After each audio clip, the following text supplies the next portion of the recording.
everybody, and welcome to a packed house at Nelson Field for the 87th meeting between the Bellaire Big Reds and the Martins Ferry Purple Riders. I'm David Bloomquist, with me Coach Rich Walensky. And Coach, it really doesn't matter what the records are coming into a rivalry like this. Well, I tell you, there's not too many of these rivalries left throughout the state, Dave. This is the 87th meeting between these two teams. You know, you have the Canton-McKinley-Massillon game that is being played this afternoon at Fawcett Stadium in Canton. But the most important one for these folks right here is Bellaire, Martins Ferry, and God made it to be played on a November afternoon just the way it is today. And what kind of game do you see here today? Do you see a high-scoring affair or a defensive battle? I'll tell you, both teams have good defenses. Bellaire plays good defense. Martins Ferry has always played excellent defense, but they also have the ability to score. They both have good, strong running games. Both have the capability of putting the ball in the air successfully. So I'll tell you, it's going to be a real good ball game. Martins Ferry coming in at 6-2. Bellaire coming in at 7-2.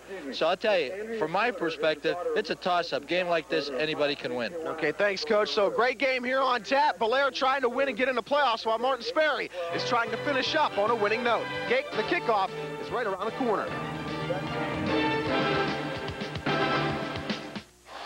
Hello, everyone, and welcome to Nelson Field. The kickoff for the 87th time is just about ready to get going between the Martins Ferry Purple Riders and the Bellaire Big Reds. I'm David Bloomquist. With me is Coach Rich Walensky, and down on the sidelines is Lisa Gilbert already. Lisa. Dave, now you know there's a lot at stake at this game here today. There's a playoff berth, there's pride, but there's also a trophy. And I have here Bill Nagel, who is the president of the Martins Ferry Kiwanis Club, to tell me a little bit about this trophy and how the whole thing got started. Bill? Yes, well, the Sparky Trophy was developed between the Martins Ferry Kiwanis Club and the Bellaire Lions Club back in 1964. And it's an enthusiastic trophy that what we do is whoever wins the football game, it stays in that community for 1 year. And so it's a challenge, and basically it's a Challenge Cup trophy is what it is. So, how important is it to have that trophy? Oh, it's very important. The kids display it. It's displayed in the communities, different businesses, and it's something they go after. It's a rainbow. Where did the name Sparky came from with this whole thing? I don't get it. Well, I'm not versed very much with that name. Maybe Bill can help you with the Sparky name itself. Where'd Sparky come up with? What Sparky come up with? Yeah. The name Sparky has a special meaning. On the other side, here. Okay. All right, they're finding out the special meaning of Sparky here. Hang on, it's a big secret. Hang on, here we go. It's sportsmanship, participation, achievement, rivalry, knowledge, and youth. Okay, that's a lot of stuff. Right. All right. All right, guys. Thanks a lot. There's a lot at stake here. Bill? Well, thanks, Lisa, and it's David.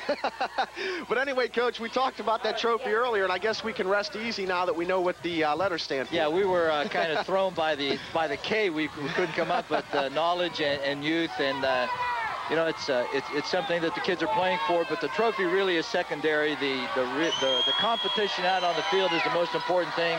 And I'll tell you, we're all here for the same thing, and that's the kickoff, and we're ready to go with Martins Ferry receiving the kickoff, the 87th renewal of the Martins Ferry Bellaire rivalry.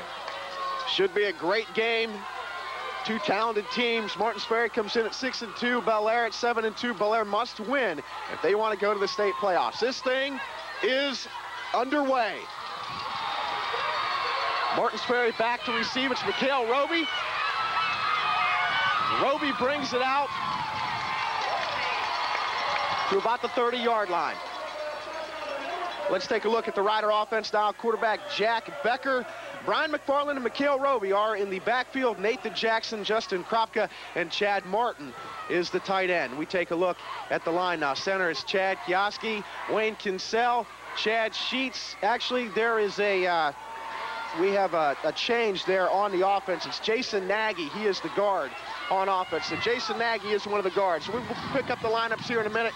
First, we have first down now for Martins Ferry. And it's Becker to the air right away to Chad Martin. A first down, Martins Ferry on the first play of the game. I tell you, that's a nice well-conceived play on first down. Dave, what they've done is they put it in motion, try to widen the defense, give a little fake to hold the linebacker on that side, then just a little pop pass to the tight end right there, and he's just looking for the seam. Nice throw right here by number 7 for Martins Ferry, Jack Becker, and a good gain by the tight end, brings up first down at about the 45-yard line, a big 15-yard gain.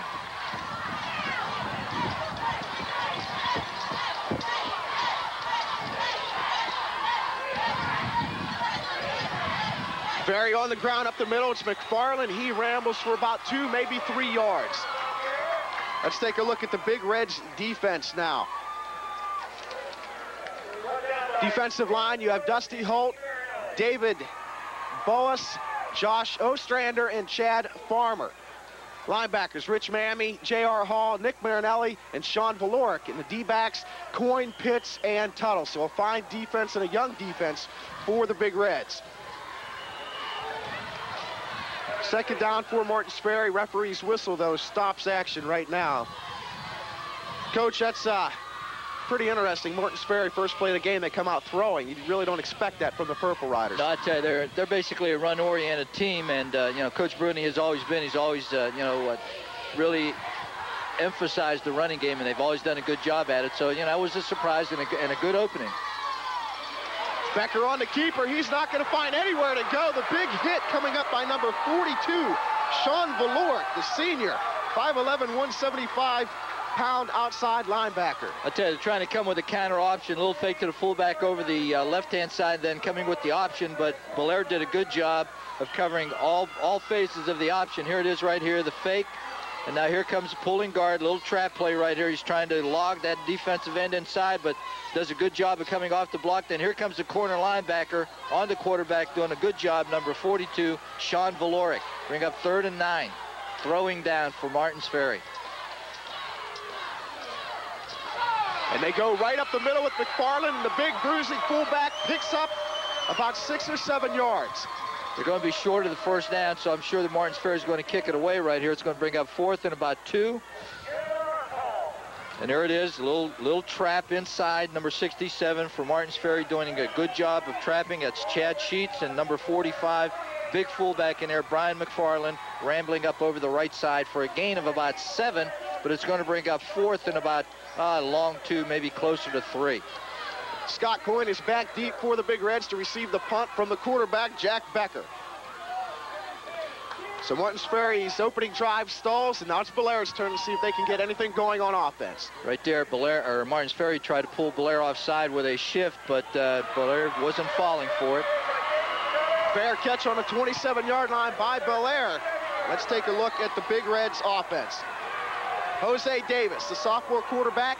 He's in the backfield with Casey Coyne and Scott Pitts. The receivers, a good group, Coyne, Valoric, Roth, and Kindler. Now we take a look at the line. Boas, Weber, Myers, Holt, and Chad Farmer. First down and 10 for Belair. Let's see if they come out throwing just like Martins Ferry did. Ted, Belair's unbalanced. They've got an unbalanced formation that way, and a quick out to the favorite receiver, Coyne, who just broke Joey Galloway's career receiving record last week in their game against Newark Catholic. So Coyne comes up with the first play as a pass reception to Coyne. And I'll tell you, they're going with a quick offense. Here it is on the replay, a quick out and a strike thrown by Davis to Coyne. Davis back to the air, he has Coyne again, and Coyne has the first down and plenty more. Martins Ferry wants a fumble. I tell you, I think it's out of bounds. There's no possession. The last possession belonged to Belair. And Coach, if we look at this on the replay, Davis barely got that ball over the outstretched hands of a Martins Ferry defender. Well, I tell you, instead of running the out, he's running a quick stop pattern. And I'll tell you, he's really got to put a touch on this ball because the defender was in excellent position.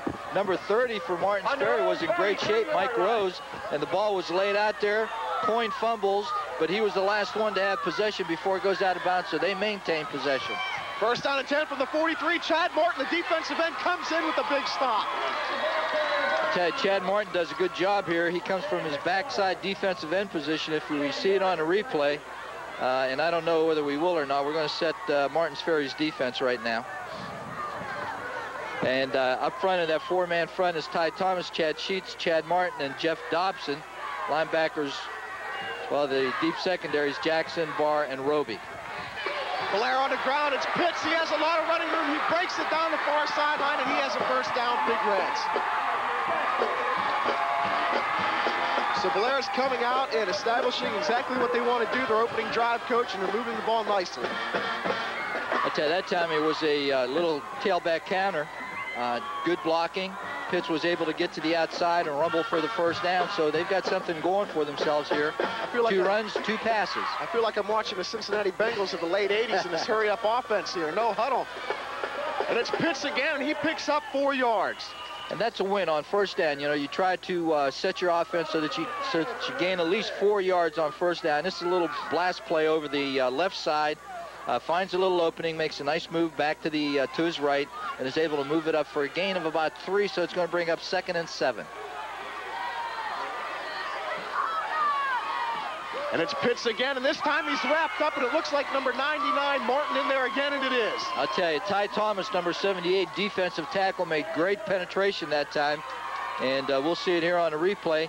You can see right there he comes through untouched, and does a good job of getting to the ball carrier before they have a chance to do anything. So it's going to bring up a 3rd and 10 from, do I tell you, with the field not marked, on about the 45.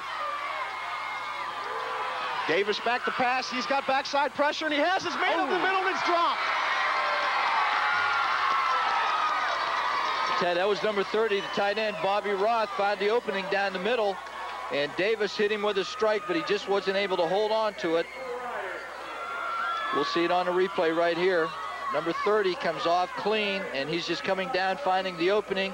Davis does a good job of looking off his primary receiver, going to the secondary receiver. The ball is right there. He throws a strike, but the ball falls incomplete.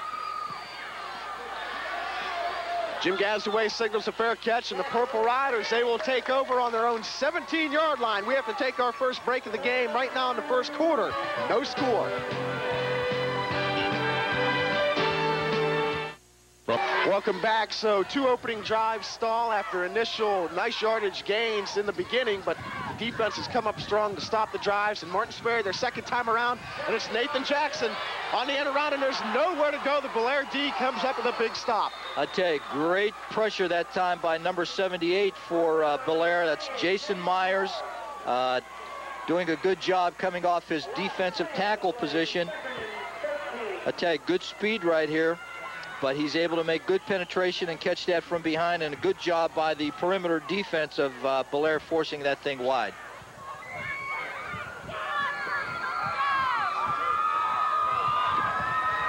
I don't know who number 1 is because we don't have a number 1 on our roster. That has to be Nathan Jackson. He was number 9 before. So right now, Nathan Jackson, to us anyway, is number 1, and he's in motion.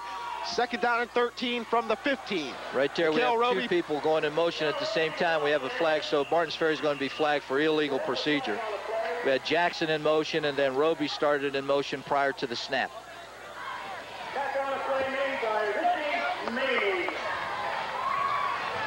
So Martins Ferry will backtrack a little bit more. Well, they may decline this, Dave. I don't know. You know, he only gained about 3 or 4 yards, so it would bring up a 3rd and about 9, I guess, and so they may decline it. But they're not. You never know what's going to happen. That's why I got out of coaching and got back in, got into administration. I don't know. Maybe right now we could take a look at the Martins Ferry offensive line again. We got cut off before because there was a change. Jason Nagy, he's a senior, 160 pounds. He is one of the guards. He's number 55.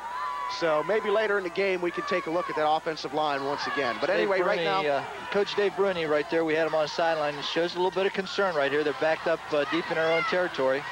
Becker has his man out to the 17-yard line, the original line of scrimmage. It's Chad Martin, the tight end, defensive end. I'll tell you, he's nice size, Dave. He's 6'2", 215. Sort of a prototype high school tight end. Does a nice job here, coming off the line, finding the open area, and Becker just trying to get him the ball. And nice catch right here. The ball is kind of low and behind him, but he does a good job of getting down and receiving it. So it's going to bring up a 3rd and 10 for Martins Ferry.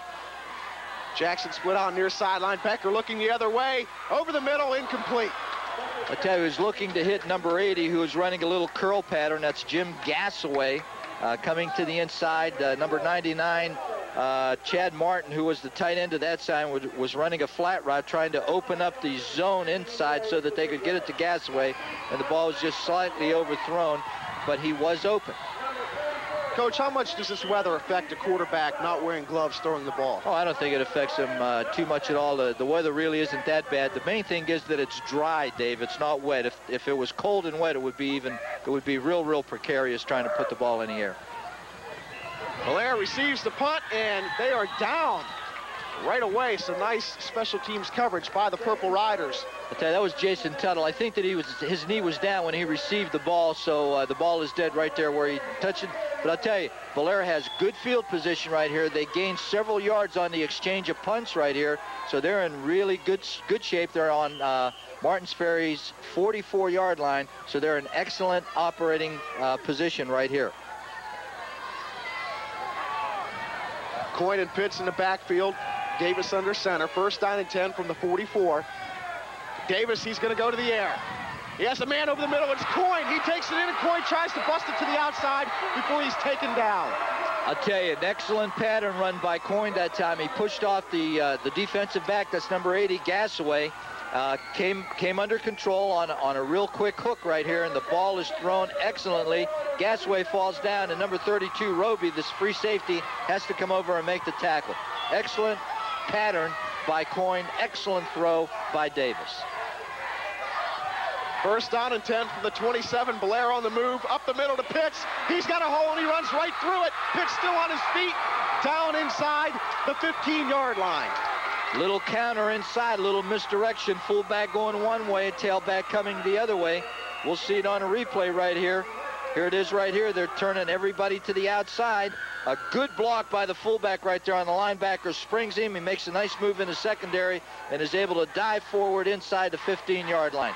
Gasaway, starting defensive left corner, has to come out of the ball game. It looks like he may have hurt his ankle. He's replaced by number 1, and we're assuming that that's Nathan Jackson. First down and 10, ball on the 13. Penalty flags down.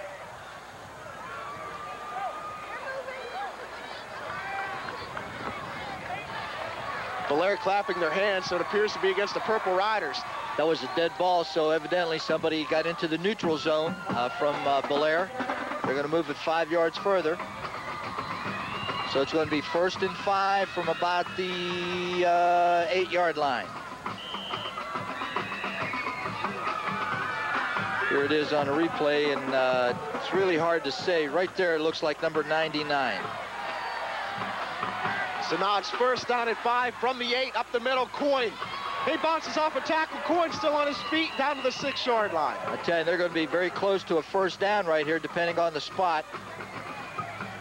He's going to be spotted on about the 5, so he's going to be about a yard short of the first down. Will bring up 2nd and about 1. Here it is right here. Breaks the tackle at the line of scrimmage and does a good job of powering right down to the 5-yard line.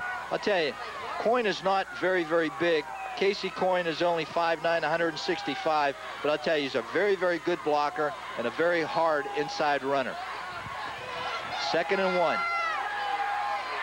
Coyne and Pitts in the I formation, and it's Pitts, or it's Davis on the keeper. Around end, he's going to be taken down, but I believe he has the first down.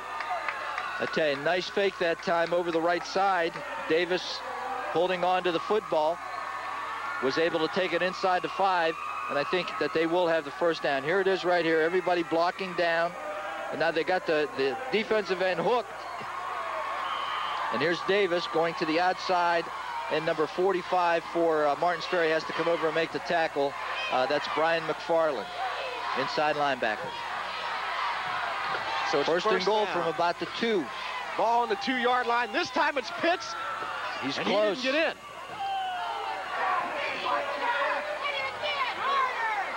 Okay, he's going to be down at about the 1-yard line. Here it is on the replay from ground level. And you can see Pitts getting down to about the 1.5 yard line. It'll be 2nd and goal from there. And it has to be hard for a defense coach in this situation because you really can't key on one player in that backfield. That's right. See if they come Second over down the and left 1 side. from the 1. Mix up in the backfield. Pitts, he's going to be wrapped up. And the Martins Ferry defense playing some great goal line defense right now early in the ball game. I'll tell you, they're making great penetration, and what helped that was that there was a mix-up in the backfield for Belair. There were guys running into one another. Here it is on a replay. And right there, the Belair offensive line did not get off the ball very well. There's just too much penetration by that Purple Rider defense. And they're doing a good job in here. They really got to suck it up. Those guys up front, all they want to do is make a lot of penetration, Dave. Just get their hands up and see if they can grab somebody. Into the end zone, touchdown, Belair Big Reds. They've drawn first blood in the 87th meeting. And I'll tell you, that time they came out of character. They went to the split end side instead of the tight end side. Find a big seam between the split end guard and tackle. A good lead block by Coyne, and Pitts was able to get it in. Here it is right here. Good job of clearing out the middle. I'll tell you, great job that time. And I'll tell you, Coyne did a good job, number 40, of getting a block on big number 99, Chad Martin. And the extra point is no good off the upright, so Belair has to settle for a 6. They have the early lead in this game. Good job by the line on that last play. Boas, Weber, Myros, Holt, Farmer. And also a good job by the Martins Ferry defense. Anyway, our score right now on the Roberts Pontiac GMC truck scoreboard, Martins Ferry 0, Belair 6. Welcome back to Nelson Field. Belair on top, 6-0. They take their second drive of the game and put it in the end zone. And it was a pretty impressive drive, Coach, both with the run and the pass. Well, I tell you, they started in great field position on Belair's 45-yard line. They were able to mix the run and the pass very, very well. The run, of course, the most important thing. Pitts and Coyne doing a good job, and that offensive line from Belair doing a good job as well. So it's 6-0, and here's Belair ready to kick off to Martins Ferry.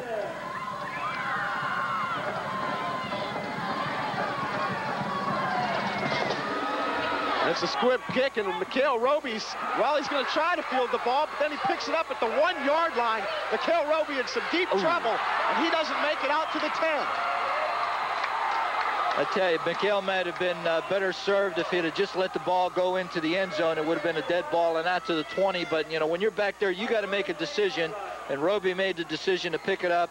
And, you know, I'm sure that that as far as, you know, he saw that was the right thing to do. There it is. He picks it up, you know, on this side of the goal line and is only able to get it out to about the 10-yard line. So Belair in poor field position. So the Purple Riders will try to get on the scoreboard and follow what Belair just did. First down and 10 from about the 9-yard line up the middle. Nowhere to go. Roby coming on a little counter play back to the left side, and there's just nowhere to run.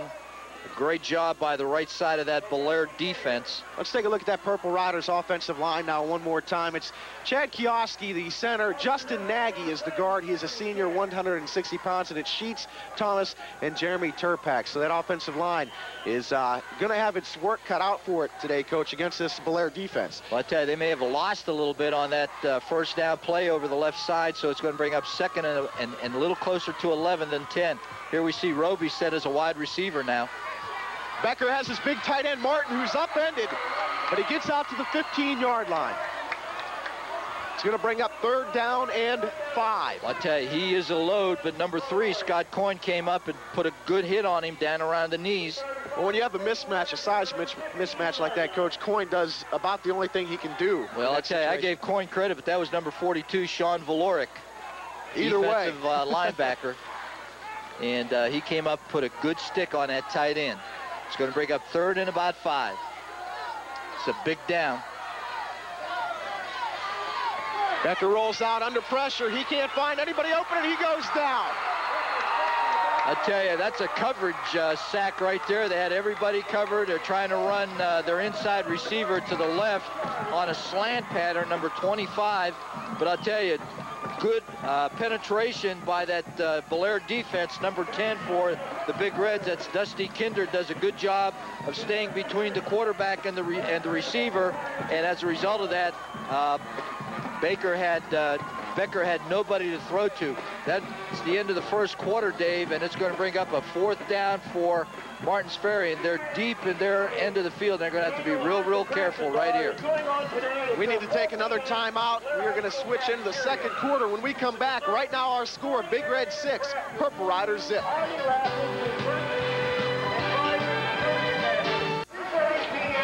Welcome back to the game. 4th down and 14 for Martins Ferry. And Coach, when Becker slipped down, you said that was a coverage sack, but that could also be a corn cob sack. A corn cob sack, yeah, okay. Explain that a little bit. Yeah, okay, what you see out on the field, the light dusting that you see out there, normally sawdust is used to try to absorb the moisture on the field. In this case, Belair found out from some people that ground up corn cobs do a much better job of soaking up the moisture. So what you see out there really is about 1.5 tons of ground up corn cobs. So I'm not crazy after all. Becker back to punt, Tuttle, Coyne, and Pitts back, and it's going to be Coyne. He takes it. And Coyne breaks it to the outside, and he's taken down on the 41-yard line. And I'll tell you, great field position again for Belair, and I'll tell you, Coyne did a good job of breaking past that first line of coverage people, and had he been able to break that tackle, Dave, he might have been able to go the distance.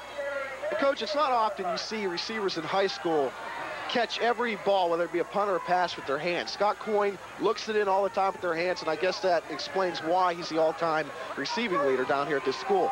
Well, I'll tell you, he does a great job. He does have great hands and great eye-hand coordination. That's what it takes to make a good receiver. And besides that also, Dave, he's fearless. You know, he's not afraid to take a hit, and, that's what makes him such a great receiver. We have the reverse. Belair has some room, but penalty flag down. Looks like it could be a clip. I tell you, we're going to get a hold on number 30 from Big Red. That's the tight end, Bobby Roth. Bobby was locked up with number 45 from Belair, Brian McFarland, a linebacker. And that play just took a little too long to develop. And as a result, I think that basically what happened was that Bobby got his hands too much on Roth right there. So about a 5-yard gain is negated, and Belair will back up.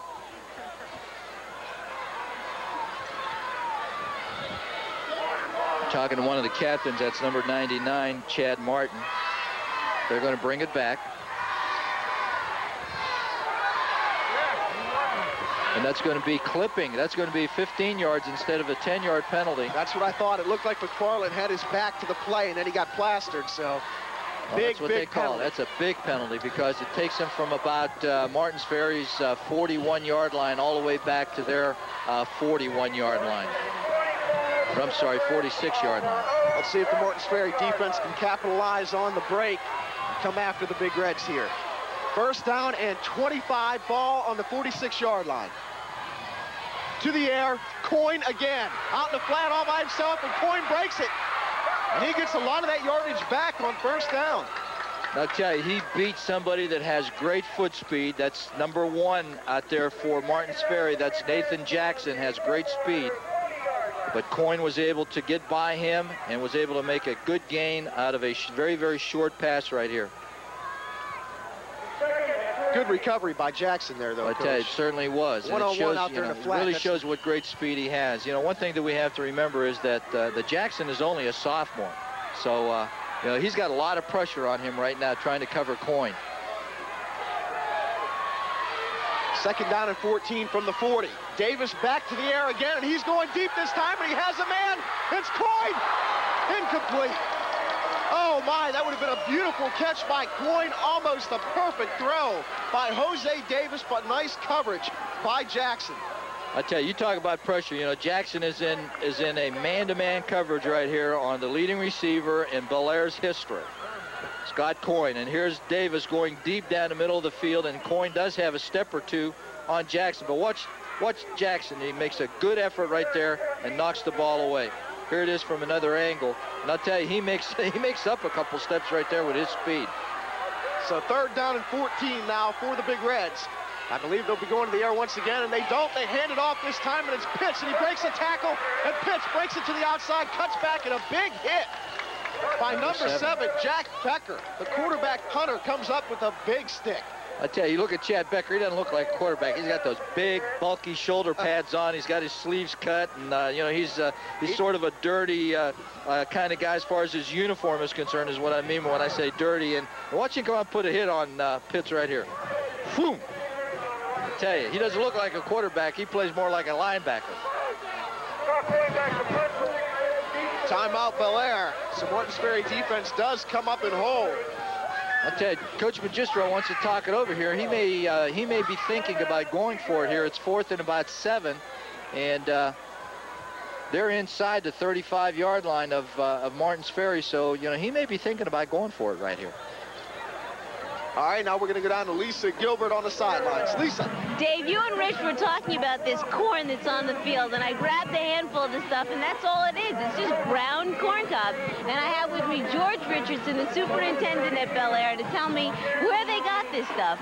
George? We bought it in Marietta. We've had some problems with our field with grub worms and some water breaks. And we bought 2,500 pounds of it yesterday, and we put approximately half. 2,500 pounds. Put approximately half of that on last night and this morning, and field's in great shape. It's holding up well. It absorbs the water.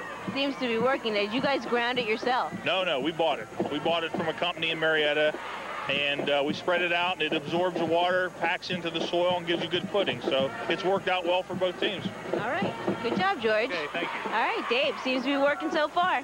Thanks, Lisa. And, Coach, I guess it'd be better than playing at kitty litter, huh? That is used, too. Kitty litter is used. I know some teams do use kitty litter. I do not lie. All right, let's see if Belair is going to try to pull them offside here and maybe, you know, just take a penalty. No, they're going for it. And it's out the pitch in the flat. A nice tackle. He's not going to make Number it. 45, Brian McFarland comes up the big stop on 4th down. Martins Ferry takes over.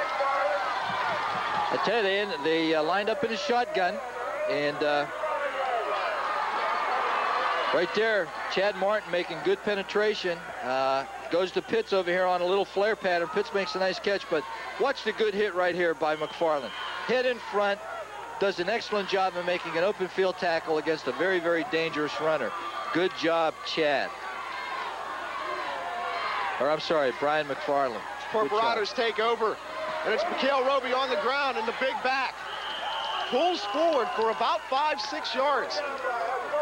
I tell you, Belair has a little room to operate right now, Dave. They're away from the shadow of their own goalpost, you know, where they've had the ball most of the first quarter. So they're out near midfield, and here's Roby, the big back, coming over the left side. Good block, good lead block by McFarland, and right there he shows you the power that he has once he has an opportunity to run with the ball. 4 yards to go for a first down for the Purple Riders. I formation. It's McFarland right up the middle in the big back. Goes ahead, close to first down. Going to be about a yard short. And, Coach, I said down near the goal line, with Belair's offense, the defense really has nobody to key on. And really the same for Martins Ferry. They have two good backs in McFarland and Roby. That's right. There it is right there. McFarland does a good job. Yeah. I tell you, two big, strong running backs, McFarland and Roby back there. We need to take a break. Our Roberts Pontiac GMC truck scoreboard reads Bel Air 6, Martins Ferry 0 in the second quarter. Welcome back to the 87th meeting between the Purple Riders and the Big Reds. Right now the Big Reds have the edge 6-0, but Martins Ferry trying to get something going on offense on the 44-yard line with 3rd down and 1. Full house in the backfield. Power eye, see if they come over the left side. Roby busts ahead, and Roby has a first down. I tell you, that's just like saying, I'm coming right here, and I dare you to stop me. And that's exactly what Belair, or what Martins Ferry said to Belair, and Belair wasn't able to stop him. And Roby went over the top for the first down. Good effort right here. Pull by the left guard, get up into the hole, give another blocker at the point of attack, and Roby's able to get up in there for the first down. I think that may be the second first down, I think, for Martins Ferry after the first play of the game. Now we have a reverse. Fake reverse. Jackson going to the air, and he has Chad Martin open, and the big tight end hauls it in. Touchdown, Martins Ferry. Oh, mercy. Tremendous play by the Purple Riders. Nathan Jackson to Chad Martin. Put it on the board. I'll tell you, that was a great pass because the coverage really wasn't that bad by Belair. Big tight end Chad Martin getting downfield. There it is. The fake. And then the pass by Martin, or I'm sorry, by Jackson.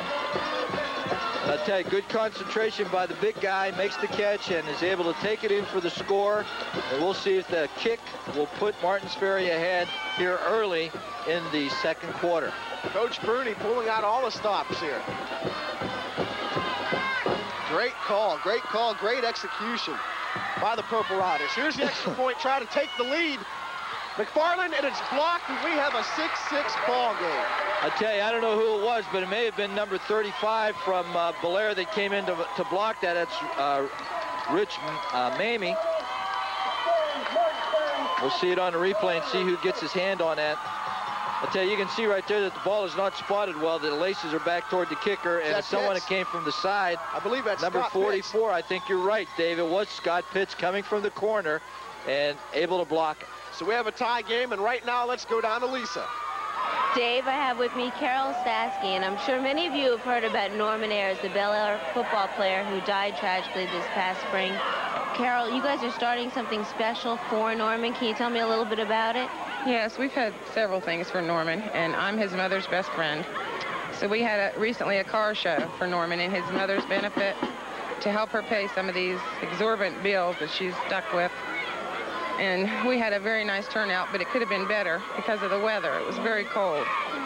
So I thought maybe, you know, if you could maybe, somebody might care to send us anything, they could send it to me. Now, everything that I ever heard about Norman was just that he was such a good guy, wouldn't hurt anybody, got along with everyone, just the kind of guy that was friends with everybody. Norman was a sweetheart. When they put in there he was a gentle giant, they wasn't kidding.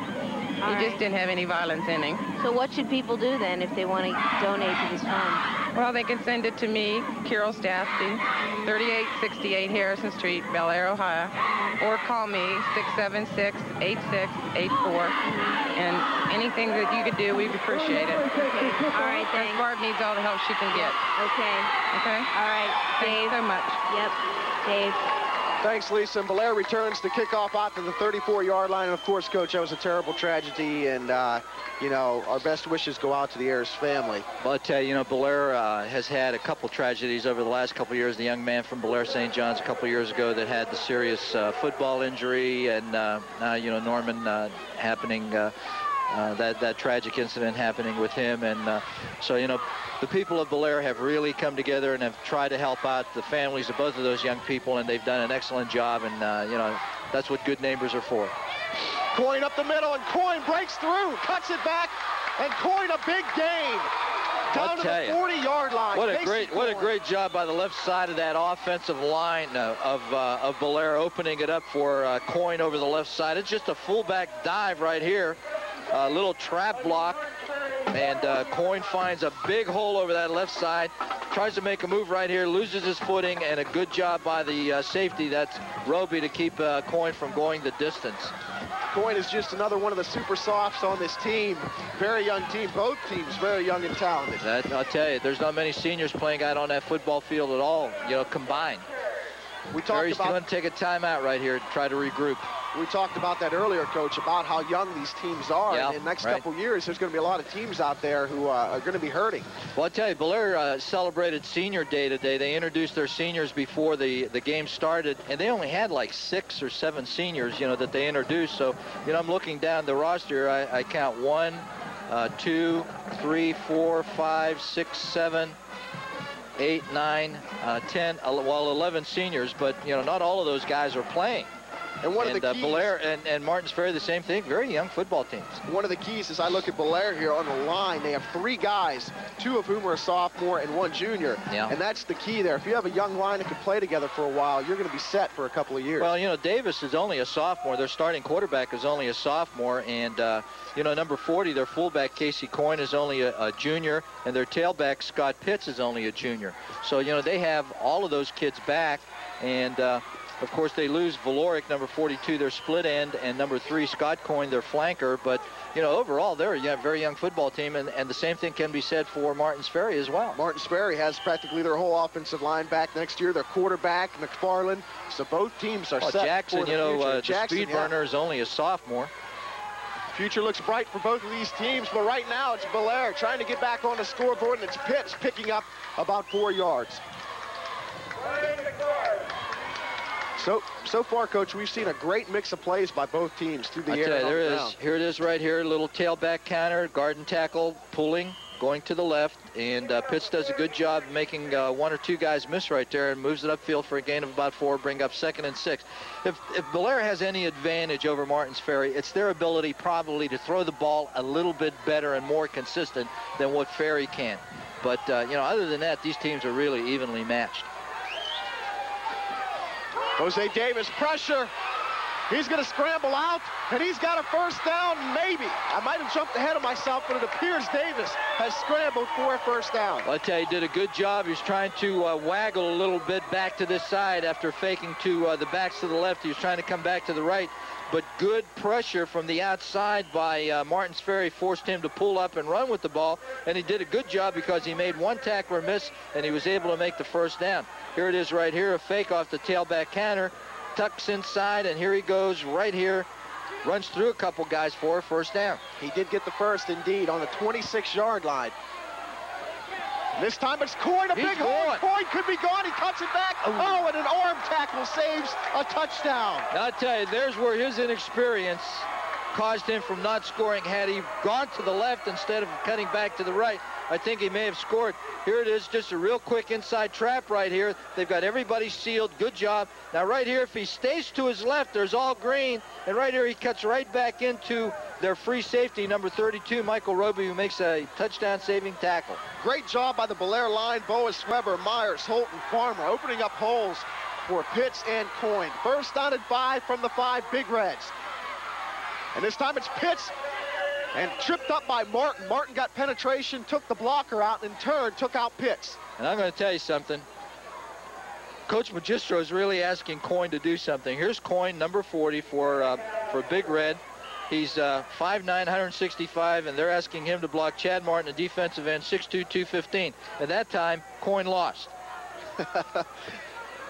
Which I'm sure would happen most of the times, not taking anything away from Coyne. That's just great defensive technique on the part of Martin, too. He got down real low. He kept Coyne from getting to his legs. Just did a great job. I'll tell you, I like him. He's a nice defensive player. Here's Coyne. He's in the end zone, and Big Reds are back on the scoreboard. Well, I'll tell you, they went back to the well. What was working for him, that little inside trap to Coyne. He ran it twice for good yardage on this series. They came back to it, did a good job of trapping inside, which is really a good play to call on the goal line. And I'll tell you, he was able to take it in. Here it is right here. Watch the right guard, number 78. Really, there's nobody there to trap. But that's what it was anyway. It was a trap play, number 78 for Bellaire doing the trapping, Jason Myers. They're going for 2. It's going for 2. It's Jose Davis rolling to his right. Pressure, and that's going to be out of the end zone. And there's a penalty flag down. Penalty down. I believe the referee just signaled holding Bellaire, and I'm sure it'll be declined. Didn't exactly get to see the call. He just did it. What was it? They called it clip. Clip. Here's the replay. They're going to sprint out into the 2 receivers over here. They're trying to flood this zone with 3 receivers, and Davis just does not have anybody to throw to. Excellent coverage by the Martins Ferry defensive secondary. We need to take a break. Our score right now, 12-6. Bellaire back on top.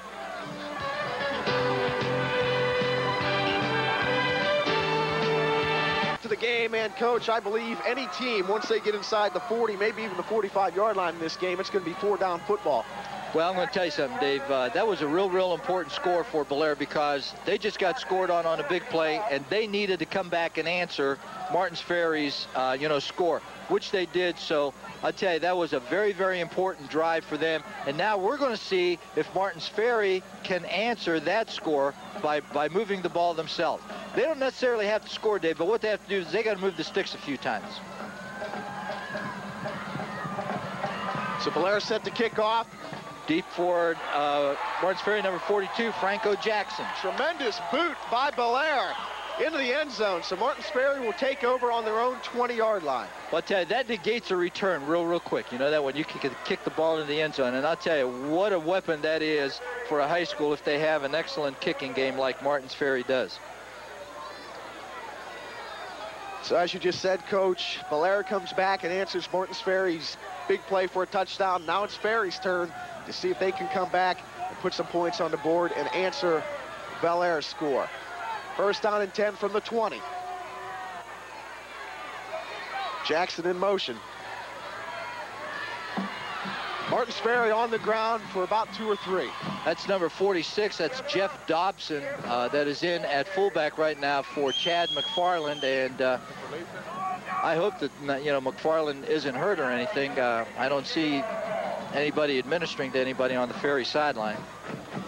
Playing both ways. Maybe they're just resting him up. Now it's time. We're going to go down to Lisa Gilbert. Lisa. Dave, I have Casey with me who just scored that touchdown. Casey, you guys came right back. You could have gone down, but you bounced right back. Yeah, really it all depended on the way the line blocked. The line blocks for me, I feel that both backs can do whatever they're capable of doing if we get good blocking up front. Yeah, but especially after that Martins Ferry touchdown, that trick play, you guys could have, gone under, but you didn't. Well, we're just like the type of team that just likes to bounce back. We've always bounced back, and we're going to use a prime example of Edison Lope game. Like people think we're going to get beat or we're going to beat down ourselves. We just come right back, and I guess it's paid off in the long run. It sure did, Casey. All right, good touchdown there. Thank you. Dave. Thank you, Lisa. This brings up second down and 7 now for Martins Ferry on the incomplete pass. Actually, it should be third down. There it is third down. They just changed it. It is third down and 7. I'll tell you, that time they tried to run a little play-action pass, fake to the fullback over the right side, and then trying to hit the tight end as they did on the first play, but tight end was covered that time, and he went to the outlet man and was incomplete. Becker to the air, overthrown, and there's going to be a penalty flag, and I don't know, Coach, that ball was well overthrown. Pitch was on the receiver's back, but the ball had already passed both players. Well, I tell you, it was intended for Justin Kropka, number 25, the wide receiver. And if we see it on the replay, we'll see that Pitts was all over him, but the ball was well overthrown. But, in high school, Dave, there is no such thing as the ball not being catchable. And I'll tell you, I don't even know if that's interference. He's just going up and happened to come down on Kropka right there. So I don't know if that's really a good call or not, but the official right there. I was talking to the official before the game. They're working with a 4-man crew. Had they had the 5th man right there, that might have been a different call. So first down and 10 for Martins Ferry. Back to the air. Becker to the big tight end Martin. Gain of 5. Coach, I guess you can compare that to baseball. When you steal a base, you might be safe, but if the throw beats you there, if it looks like it's going to beat you there, you're going to be out. That's right. And it looked like pass interference. Absolutely. It just looked blatant, so they get the call. I tell you, good throw right here by Becker to his big tight end, Chad Martin, and they had 2 receivers in the same area, and I'm sure that Roby wasn't supposed to be there. I think that he may have had to have run a curl pattern right there, but nevertheless, it is at completion. Dobson up the middle, a lot of running room. Woo! Dobson, the big back, still on his feet, picks up a ton of yardage. 5, 10, 15 yards, maybe 17 on the carry. Well, I tell you, big run by Dobson that time. What a great effort. I'll tell you, he's 5'11", 195 pounds, and he just ran through and ran over some people that time. Good, strong inside run right here. Just a little cross block inside between the guard and the center. Here's Dobson into the secondary. Once he gets there, right there, he breaks the tackle. I'll tell you, look at the strength of this kid right here. What a great job he did of running the football right there. Jackson in motion, and he's going to get the pitch, and he's going to look to throw it again, and he's going back to the air. Gas away, and it's incomplete off the hands of Scott Coyne. Nice coverage by Belair. I tell you, fool me once, shame on you. Fool me twice, shame on me. And that time, Belair was not fooled.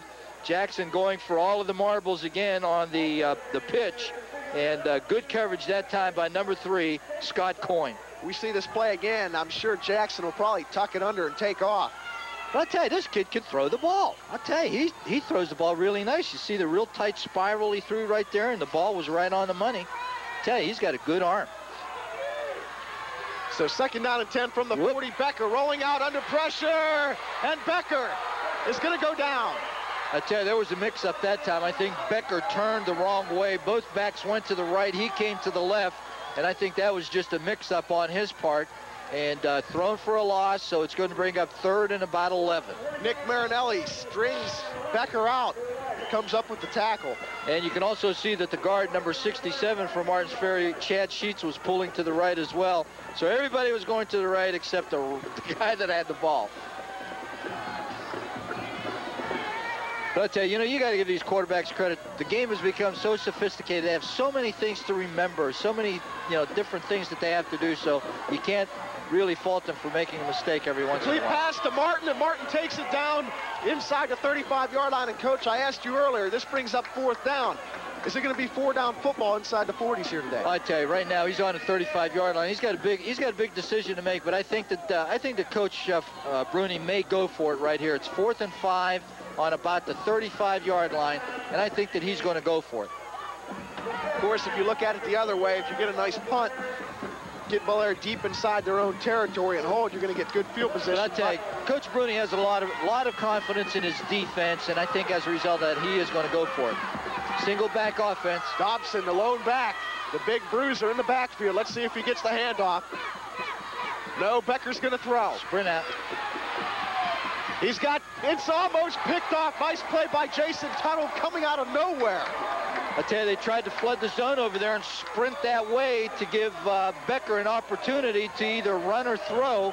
And he's trying to find his receiver, but I'll tell you, excellent coverage by that Bel-Air secondary. Good job that time by the fullback blocking on the defensive end. Number 46, Jeff Dobson, did a good job in there for Martins Ferry. By looking at that replay, if Becker would have tucked it under, it would have been very close because he had about 5 yards to run, but there were 3 Bel-Air defenders right there where the 1st down marker was, so there would have been a heck of a collision. It would have been very, very close. Either way, Bel-Air takes the timeout. They hold. They are on offense now. They are up 12-6 in the 2nd quarter on our Roberts, Pontiac, and GMC Truck scoreboard. The Ohio Welcome back. Big Reds up by 6 points right now in the 2nd quarter with 3:41 left before halftime, and Bel-Air is on offense. So Martins Ferry, the defense, will have to answer the call once again, Coach. Well, I tell you, they've played good defense all year, so we'll see if Bel-Air goes back to the thing that was real good for them on the last drive, and that was the inside trapping game. Because of the aggressiveness of Martins Ferry's defense, they become susceptible to the trap. So, they've had some success trapping number 67 in there, Chad Sheets, and we'll see if they go back to that right now with Coyne inside. There's Coach Magistro on the sideline with his play sheet. See what they come up with. Twins to the left. Davis to the air. Davis going deep, and he has a man. Coyne wide open, and Coyne drops it. One of the few times you will ever see that happen with Scott Coyne, and I think that was just a matter of being so wide open and seeing that ball floating into your hands, and he just had too much time to think about it. Well, I tell you, he was a great throw, a great route. It's just a fade pattern, just a streak, and Davis throws the ball up, letting Coyne run under it. Here it is right here, and he runs under it, and the ball is just off his fingertips, and he beat a good defender, number 32 for Martins Ferry, Michael Roby. I'll tell you, flag on the play, but I'll tell you what, Coach, I've seen there are a lot of good quarterbacks around the Valley this year. You have Orlando at Catholic Central, Vane at Big Red, 2 quarterbacks here, but Jose Davis, the ball is on the money every time, and Billy Isley, I did one of his games earlier, he had such great touch. But Davis, for a sophomore, each and every pass right on the money. I tell you, he throws really an excellent ball. He's got a good, strong arm. He's rangy. He doesn't try to force the ball into anything. He's a real heady type of quarterback. Does a good job. That was a 5-yard penalty for having an ineligible receiver downfield. There's an inside screen to the wide receiver. And I'll tell you, played very, very well by number 78 for Martins Ferry. That's Ty Thomas. He did a good job of being right there, trying to throw that inside screen to their wide receiver, Scott Coyne. Here it is on the replay. They let him through. He's looking off, throws the Coyne right here, and who is right there? Number 78 is the one that disrupts the whole play, and big number 99, Chad Martin, is there for the tackle. But a good defensive effort by that Martins Ferry front 4. And I don't want to go back to that play too often. If Coyne holds on to that ball, we have at least an 18-6 ball game. Really? Yep. Bel-Air fighting for their first ever playoff berth. 2nd and long. Davis is going to keep it. And he is stopped by number 17. Martins Ferry is definitely out to hit today. It might be cold, Joe but they Wells. don't care. Joe Wells, a senior, 188 pounds, just lays some meat in the We have this on a replay, and here it is. This is a picture. This is a picture. This is the way you work in your drills every day to tackle. Watch his tackle right here. Boom. Head right in the chest. Nose in Chin the up. numbers. That's just the way you set up all of your drills for your linebackers to do that, to try to tackle that way. And that was a great job. Head up, no chance of getting hurt or anything. Just a good, solid tackle. It's going to bring up 3rd and about 7, David. I formation for the Big Reds. Coyne and Pitts in the backfield. There's going to be here they come. Davis under pressure. Number 30, Rose has him for the sack. I tell you, they had a corner blitz coming from number 30, and that is Mike Rose coming off the outside, and there just wasn't enough blockers right there for Belair to handle it. And I'll tell you, a big sack brings up a 4th down, and Martins Ferry's going to kill the clock by calling a timeout. Rose and Martin with the pressure, and Rose finally gets in there and wraps up Davis. These two teams have definitely come out hitting today. Well, I'll tell you what, we've got a great doubleheader on this Sunday in the NFL on Channel 9. First, we started off with the Pittsburgh Steelers. They will be in action. Coach Walensky is a fan over there. And then our late game will be the Raiders taking on, I can't remember, Coach, who they playing. I really don't know. The Raiders out on the West Coast. I can't remember who they're playing. Maybe later in the game we'll have somebody tell me, but the Raiders. Playing Chicago. Chicago, that's right. The Bears. The Raiders the in Bears. Chicago. The Steelers chasing the Browns. The Browns have a tough game this weekend against the Broncos, so that won't be an easy contest for them. Well, the big thing is they do have the Broncos at home, and that has to be an advantage for Cleveland. Playing on their own turf. It'll be cold and windy and snowy and so on. Steelers found that out. Steelers, I'm sure, are working very, very hard the last couple weeks on their special teams. So Belair is forced to punt. Coyne almost blocked. He gets off a nice punt. Jackson set to receive. He takes it, and he goes down at the 36-yard line. I tell you, number 99, Chad Martin, almost got that punt. But I tell you, good high kick, good coverage by the Belair special teams. Here we'll see just how close this really is. Coyne takes his time, and right there, I tell you, Chad Martin laying out, trying to get his hands on that to block the punt. I tell you, we got, how much time we got left, Dave? Just 1 minute and 30, 29, 28 seconds. Okay, let's see if Ferry can get something going here in a short period of time. Becker rolling out. He's got a man open, and it's Martin who makes a nice catch. Chad Martin with the reception at the Belair 48-yard line. I'll tell you, fake off of their patent wing back around play, and they came to the big man, tight end. Here it is, fake. And Becker gets on the perimeter and looking for his tight end all the way. Throws slightly behind him, but it's still complete. Minute 15, Becker rolling out. Throws behind the receiver, incomplete. Well, that's a dangerous pass. I'll tell you, that's great coverage. Scott Coyne, number 3, is the defender out here and does just a great job on number 1, and that's, who is that, Jackson, right? Nathan Jackson. Nathan Jackson. I'll tell you, he had him covered. He wanted to throw right there, but he had to pull the ball up because he was covered so well, then finally does get rid of it, but Coyne is able to get his hand in there and strip the ball away. Stops the clock, though. That's the important thing. 2nd and 10 at about midfield. Gasaway split out here, and number 25, Justin Kropka, split the other way. It's the big back, Mikhail Roby, pulling his way for about 4 yards. I tell you, if we have that on a replay, watch number 99. I hate to keep bringing the word. Well, we're not going to have time because they're lining up in their quick offense here. 50 seconds left in the half. Becker rolling out under pressure. He can't go down, and he gets it off. Incomplete pass. At least he got it off to stop the clock, because if he would have been sacked, Martins Ferry would have been in trouble. I tell you, good pressure that time by number 10 from Belair. That's Dusty Kinder. Here it is on a replay. He comes off his block real good, and right there forces Becker to throw when he wasn't quite ready to throw. But the reason I wanted to go back to the replay on the play before this last one was because the great block by Chad Martin. I don't know if we can see it right here. Now, it's kind of out of the picture. But I'll tell you, he had the defender about 7 yards off the line of scrimmage. You can't even see the defensive end on this side because such a great block by number 99. Well, I'll tell you, I really like that kid. He's a good football player. 4th down and 5, ball on the 44-yard line. 45 seconds left in the first half. And Becker is back to punt. Tried to pull him off again with that quick shift. And this ball is going to roll, into the end zone for a touchback. Almost down at the 1-yard line. I tell you, that was really a good punt by Becker. You know, the ball was on about the 49-yard line, so, you know, we counted from the line of scrimmage, so that's about a 49-yard punt. Very, very good in a tough situation, and I'm sure that Belair will be satisfied to run out the clock right here. There's only 37 seconds left to go. Well, we'll see if they run it out. And, you know, I've been wrong before, so he may go deep. I don't know. They got double coverage on Coyne out here and double coverage on the other wide receiver to the other side.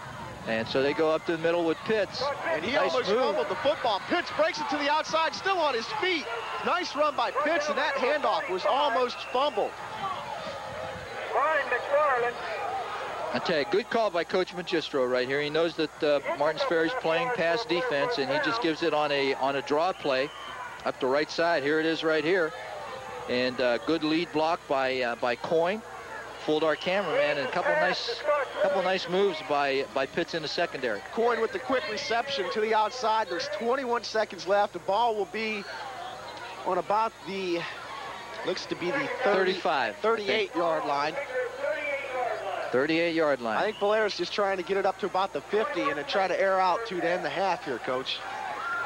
And why not? When you've got an arm like Davis in the backfield, you've got that's right. You got good wide receivers too, speedy wide receivers.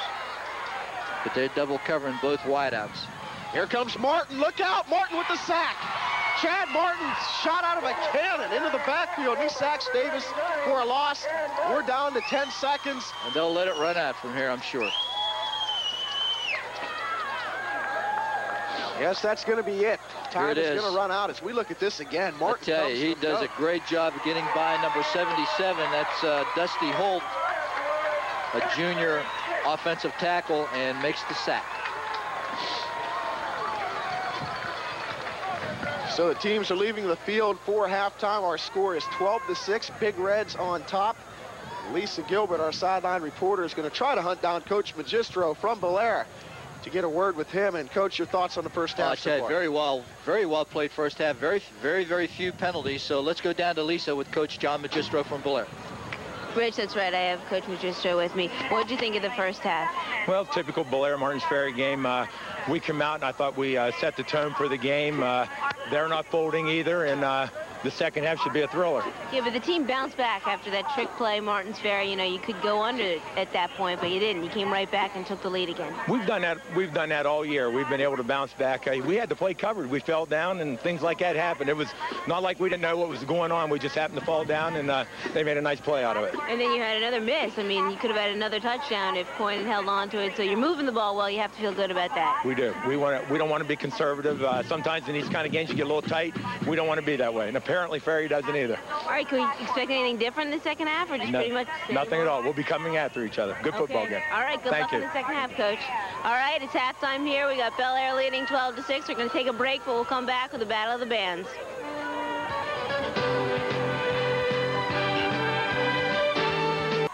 Hello, everyone, and welcome back to halftime. Our score is 12-6. Belair on top, and now it's time for the Battle of the Bands. And the first band, the Martins Ferry Purple Riders.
All right, we need to take a quick timeout. When we come back, our Battle of the Bands will continue.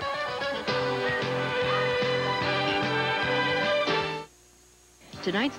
All right, everybody, our Battle of the Bands continues with the Bel Air Big Reds Marching Band.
Okay, everybody, it's time to take another timeout. Our halftime scoreboard reads 12-6.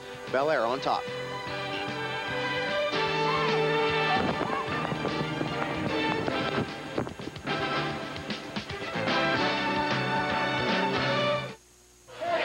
Welcome back to our game of the week. The second half kickoff is just moments away.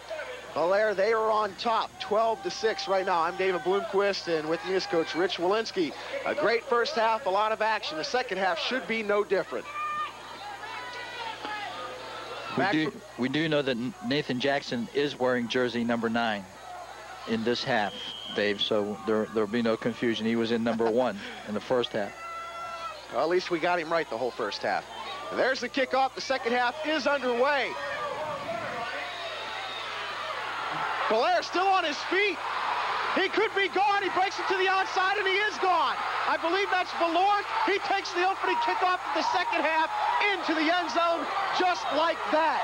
What a run. I mean, to tell you, he ran through some guys at about the 30-yard line. Looked like he was going to be down, and he just exploded out of that pack, hit the sideline, showed some great speed, and took it the distance. Sean Valork, a 5'11", 175-pound senior. Here it is right there. Looks like he stopped right here, but he just comes out of that pack. And I tell you, he gets to the sideline, and it shows some great speed. Number 9, Jackson, is off his feet, and now the only guy he's got to beat is number 45 from Martins Ferry, and that's Brian McFarland, and it is no contest. Valork goes the distance. What a big, big play for Bellaire opening the second half. Wow. Talk about a momentum swing. I mean, each team coming out trying to set the tempo, and you don't set it any better than what Bellaire just did. And I'll tell you, a lot of confusion right now on the Bellaire sideline. Too much celebrating. They don't have enough people on the field, but they do now. And the extra point try is no good, so 3 extra point tries have been tried in this game. None have been made. Now, Martins Ferry, they had on their purple jerseys in the first half. Now they're in white. Why? Let's go down to Lisa Gilbert to find out. Dave, now as you can see that Martins Ferry changed their jerseys for the second half. They did it for luck. They wanted to change things up a little bit. It was Coach Bruni's idea. Well, you can see that maybe it kind of backfired the way that Bellaire returned that opening kickoff for a touchdown. So jerseys, purple, white, doesn't make a difference here today. Dave? Thanks, Lisa. And Coach, if you're Coach Magister, obviously you're happy, but what do you do in Coach Bruni's shoes? You come out and you give up a big play like that. Well, I tell you, that could be a backbreaker. You know, it all depends on how mature this Martins Ferry team is. You know, they're down 18-6. Martins Ferry needs 2 scores here to get back into the ball game. The important thing for them is not to get down too far, not to get down on themselves, just to take the ball, stay with their game plan. Their game plan is a good game plan. They're mixing the run and the pass, so it should be no problem. Sean Valork, he took that opening kickoff back all the way. A tremendous run by Valork. It looked like he'd go down, but he stayed on his feet. I tell you, that was an excellent run, just an excellent play by Valork. But I tell you, he really showed a lot of determination on that particular kickoff. Bellaire set to kick off. Let's see what the Purple Riders can do. Squib kick. Mikhail Roby's going to field the ball on his 6-yard line. And Roby's taken down at the 25-yard line.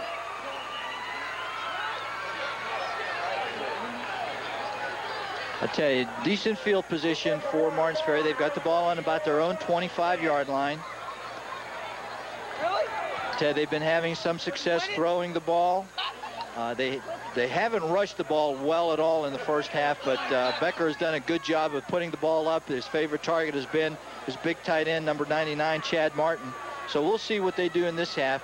And I would anticipate that they want to try to run the ball a little bit better than what they did in the first half. Dave, you have the stats, and I think they rushed for just like 30-some yards, didn't they? 13 rushes for 32 yards compared to 20 for 128 for Bellaire. And Coyne, he has the big yardage, 4 rushes for 56 yards. So let's see what Martins Ferry can do here. And they go to the air to McFarland. Complete pass out over the 35-yard line. And there's a flag that's going to be tacked. We're going to get 15 yards tacked on to the end of this play because there is a unsportsmanlike conduct penalty going to be called against Bellaire. This is a fake off the tailback counter, and then the fullback slips out into the flat right here. It's a 10-yard gain. McFarland does a good job of catching and running with the ball, but there's going to be 15 yards tacked on because of an unsportsmanlike conduct penalty. Anyway, in the first half, Coach, Martins Ferry had 9 first downs compared to 6 for Bellaire. And so passing yardage-wise, 7 of 12 for 103 yards. So Becker did have the first half through the air. Now it's on the ground, and it's Roby trying to string it out. He stays on his feet. Mikhail Roby picks up some nice yardage on first down. He could have picked up another first down. It's going to be close. I tell you, it will be close, and I think he does have it. And they're going to move the chains again, so all of a sudden they've gone from their own 25-yard line all the way down to about the 42-yard line of of Belair, and there's Mikhail Roby on the tailback counter showing good speed to the outside. Martins Ferry's in the hunt. First down and 10 from the 38. This time it's Jackson, and Jackson, he could go all the way. He breaks it to the outside, and he's run out of bounds at the 17-yard line. But I'll tell you, Dave Bruni loves this play, running it into the boundary. They've got the ball on their right hash mark.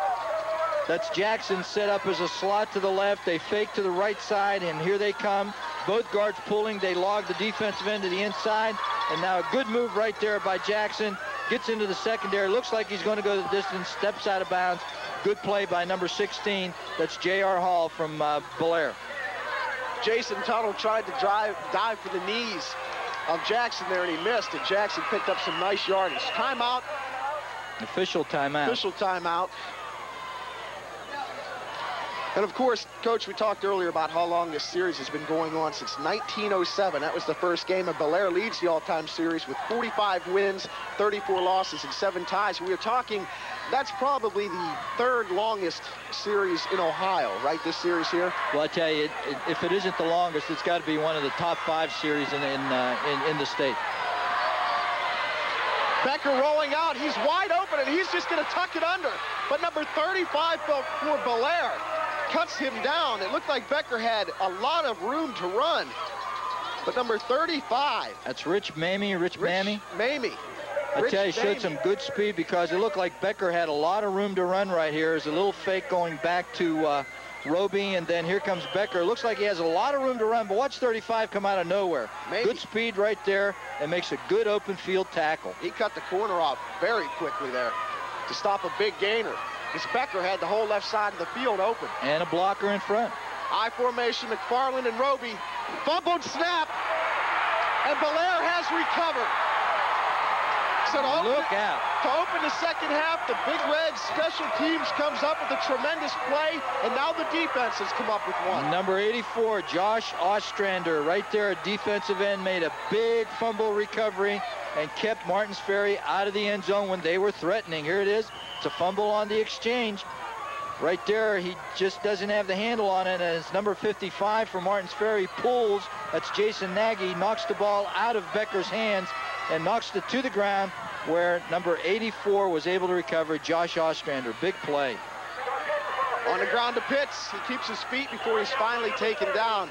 Looks like Rose on the tackle and Matt Sechrist. The Ferry defense has to come up with a big play now to get the offense back the ball. I tell you, Belair has to be real careful right here. Their ball handling has not been real crisp through the first half. There's been several occasions where the ball was almost fumbled, and so Belair's got to be real careful right here because it doesn't seem like their timing is down real good. There's big number 99, Chad Martin, having a great game offensively and defensively for Martins Ferry. Second down and 7, ball on the 14-yard line. Looks like the Purple Riders may have jumped. My lips are starting to freeze on me, Coach. Well, I tell you, you're doing a great job, Dave. You just hang in there. There's not a whole lot of time left. Wow, am I freezing. How do you think those guys down there feel, though, huh? Well, they're moving around. It's just me, you, and Mike Edwards up here, and we're just packed in like sardines. Right, Mike? He just smiles. Second down and 2 now for the Big Reds. Ball on the 19-yard line. Pitts and Coyne in the backfield. Davis under center. And it's Pitts, and he's wrapped up right away by Mikhail Roby. That's going to keep them from the first down. It's going to bring down third and about 3 or 4. I tell you, he lost maybe a little bit on that. Here it is on a replay, and Martins Ferry's coming after them. They're sending people. Mikhail Roby, usually the free safety, is up there near the line of scrimmage and comes from that spot to make the tackle in the backfield, so it's going to bring up 3rd and 2. Big play here for the Ferry defense if they can hold and get the ball back for their offense. Hey, Ferry's taking a lot of chances. They're playing a lot of stacked defenses, sending linebackers a lot, so we'll see what happens right here. And it's Coyne with the handoff. Penalty flag down. Coyne has got the first down and plenty more. But, and it's against, no, now he changes it. It's against Belair. At first, the referee signaled Martins Ferry. But the penalty against Belair, so they will back up 5 more and bring up 3rd down and 7. illegal procedure. Somebody starting before the snap. That hurts, Coach. And that really hurts. Being that it was thrown by Keith Bloom here, it had to be someone in the backfield, and we won't see it on the replay. But here's Coyne. He finds a little bit of running room inside and does get the first down, but the penalty is going to negate that, so it'll bring up 3rd and about 7. Coyne having a great game so far, Coach. In the first half, 4 rushes for 56 yards. That's nearly 15 yards a pop. Right there, he just had a first down taken away from him. See if Davis goes upstairs. Both teams antsy out there, trying to get off the ball in a hurry, and it might have costed Martin Sperry this time. No, it's Belair again. So the Big Reds digging themselves a big hole. Dead ball offside. Well, it's got to be illegal procedure. Usually you don't see an offside call against the offense unless somebody lines up in the neutral zone. Defensive people can move prior to the snap. Offense, once they get down that 3-point stance, they can't move. And I'll tell you, they're just, Blair's self-destructing right here. They're putting themselves in a hole with these 2 penalties right here. They went from a 3rd and 2 to a 3rd and 7 and now 3rd and 12.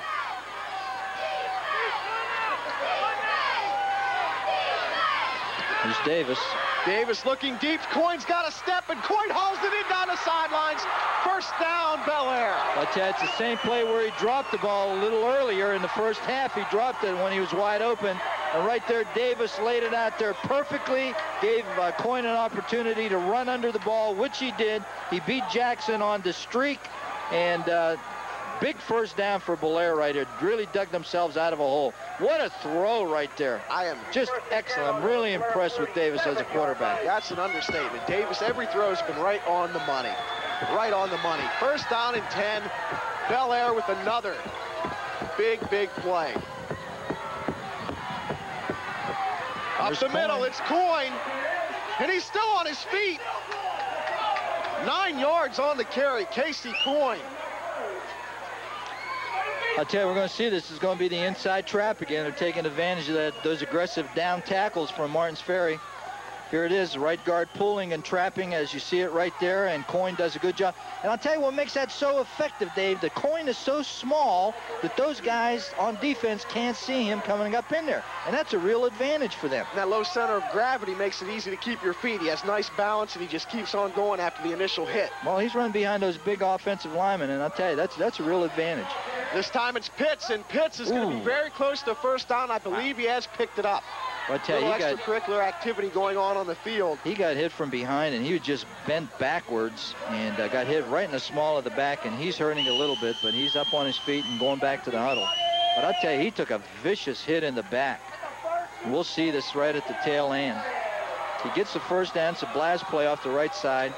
But watch him as he gets stood up right there. Now watch this come in. Boom. Oh, my goodness, I'll tell you. Martins Ferry has definitely brought out the sticks for this game. There have been some tremendous hitting. Well, I'll tell you, both sides have been hitting really good. First down and 10, ball on the 43-yard line. Coyne. There's the trap again. With a lot of yardage, Coyne tripped up. He picks up another first down. And Casey Coyne, if he keeps getting the ball, he could be over 200 yards before this game is over. Okay, we're going to see it on a replay. Here it is right here. Here's the trap going the other way. This time, number 53, the trapper, does a good job. And Coyne is in the secondary before they know what happens.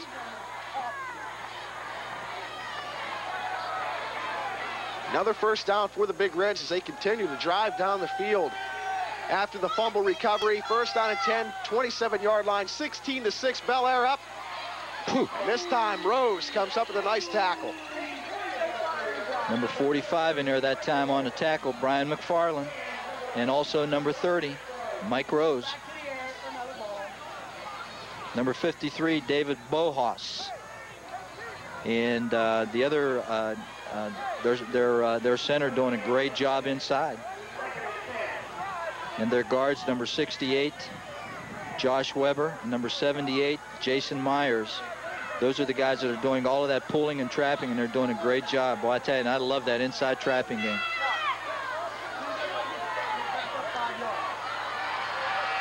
Dusty Holt also doing a great job, left tackle. Davis to Coyne, who slips down, pass incomplete. I tell you, this is going to bring up a 3rd and 9, and I'll tell you, Coach Magistro certainly doesn't want to stall right here. He's inside the 30. He could be in 4-down territory, but I'll tell you, they want to try to get at least half of this on 3rd down. I tell you, if that ball had been thrown a little bit higher, I think Ferry might have had a shot at intercepting that. It looked from here like it might have been intercepted. So luckily, Davis was low on the throw. See if they go to Coyne again. He's their clutch receiver. On the ground, Coyne, and he is stuck again. Number 17, Joe Wells. Oh. I tell you, Joe has had some big hits in this game. He had a big hit in the first half on Davis, and he just comes right back and puts another one on Coyne. Here it is on a replay. He's the inside linebacker. Watch him right here. Boom. There he is. But 10. He's pictured tackles. He has that head up, you know, eyes on the ball carrier, and does a good job of just making those tackles. And when he makes the hit, the ball carrier is never falling forward. 4th and about 8. See what Blair comes up with here. Ball on the 25-yard line. 16-6, Big Reds up. Davis, he's going to take it and run for the first down, and it's going to be real close. It is going to be real close. He was looking for Coyne running a post pattern, but Coyne was well covered. And nobody open, and he had to tuck it and run, and this is a key measurement right here. We'll see it on a replay. You can't see the receiver, but you will see Davis right here. A little fake to the tailback, trying to hold those linebackers. Good pressure. He doesn't see anybody. Has a little bit of room to run right here. He's going to try to make a cut, but I'll tell you, good open field tackle by number 23. And Martin Sperry takes over on down, so the Purple Riders defense comes up big. Bel-Air short by about an inch. So we need to take a quick timeout. Our score, 16-6, Bel-Air on top.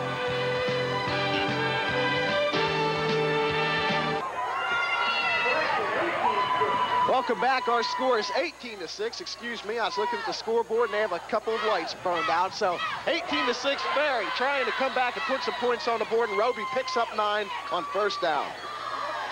I tell you, number 23 for Martins Ferry made a big tackle. Matt Sechrist made a big hit on that last Belair run by Davis, holding them short of the first down. Here's Mikhail Roby on a blast play over the left side. Finds some running room right here and powers it up for about a 9-yard gain. It's going to bring up 2nd and less than a yard. This is a good down to play with also, Davis. Right here, you can little play action, go deep, see if you can get something real quick, because you can always come back on 3rd down and look to make the first down because you have less than a yard to go. So we'll see if Coach Bruni is going to maybe possibly put it up here. McFarland and Roby in the backfield.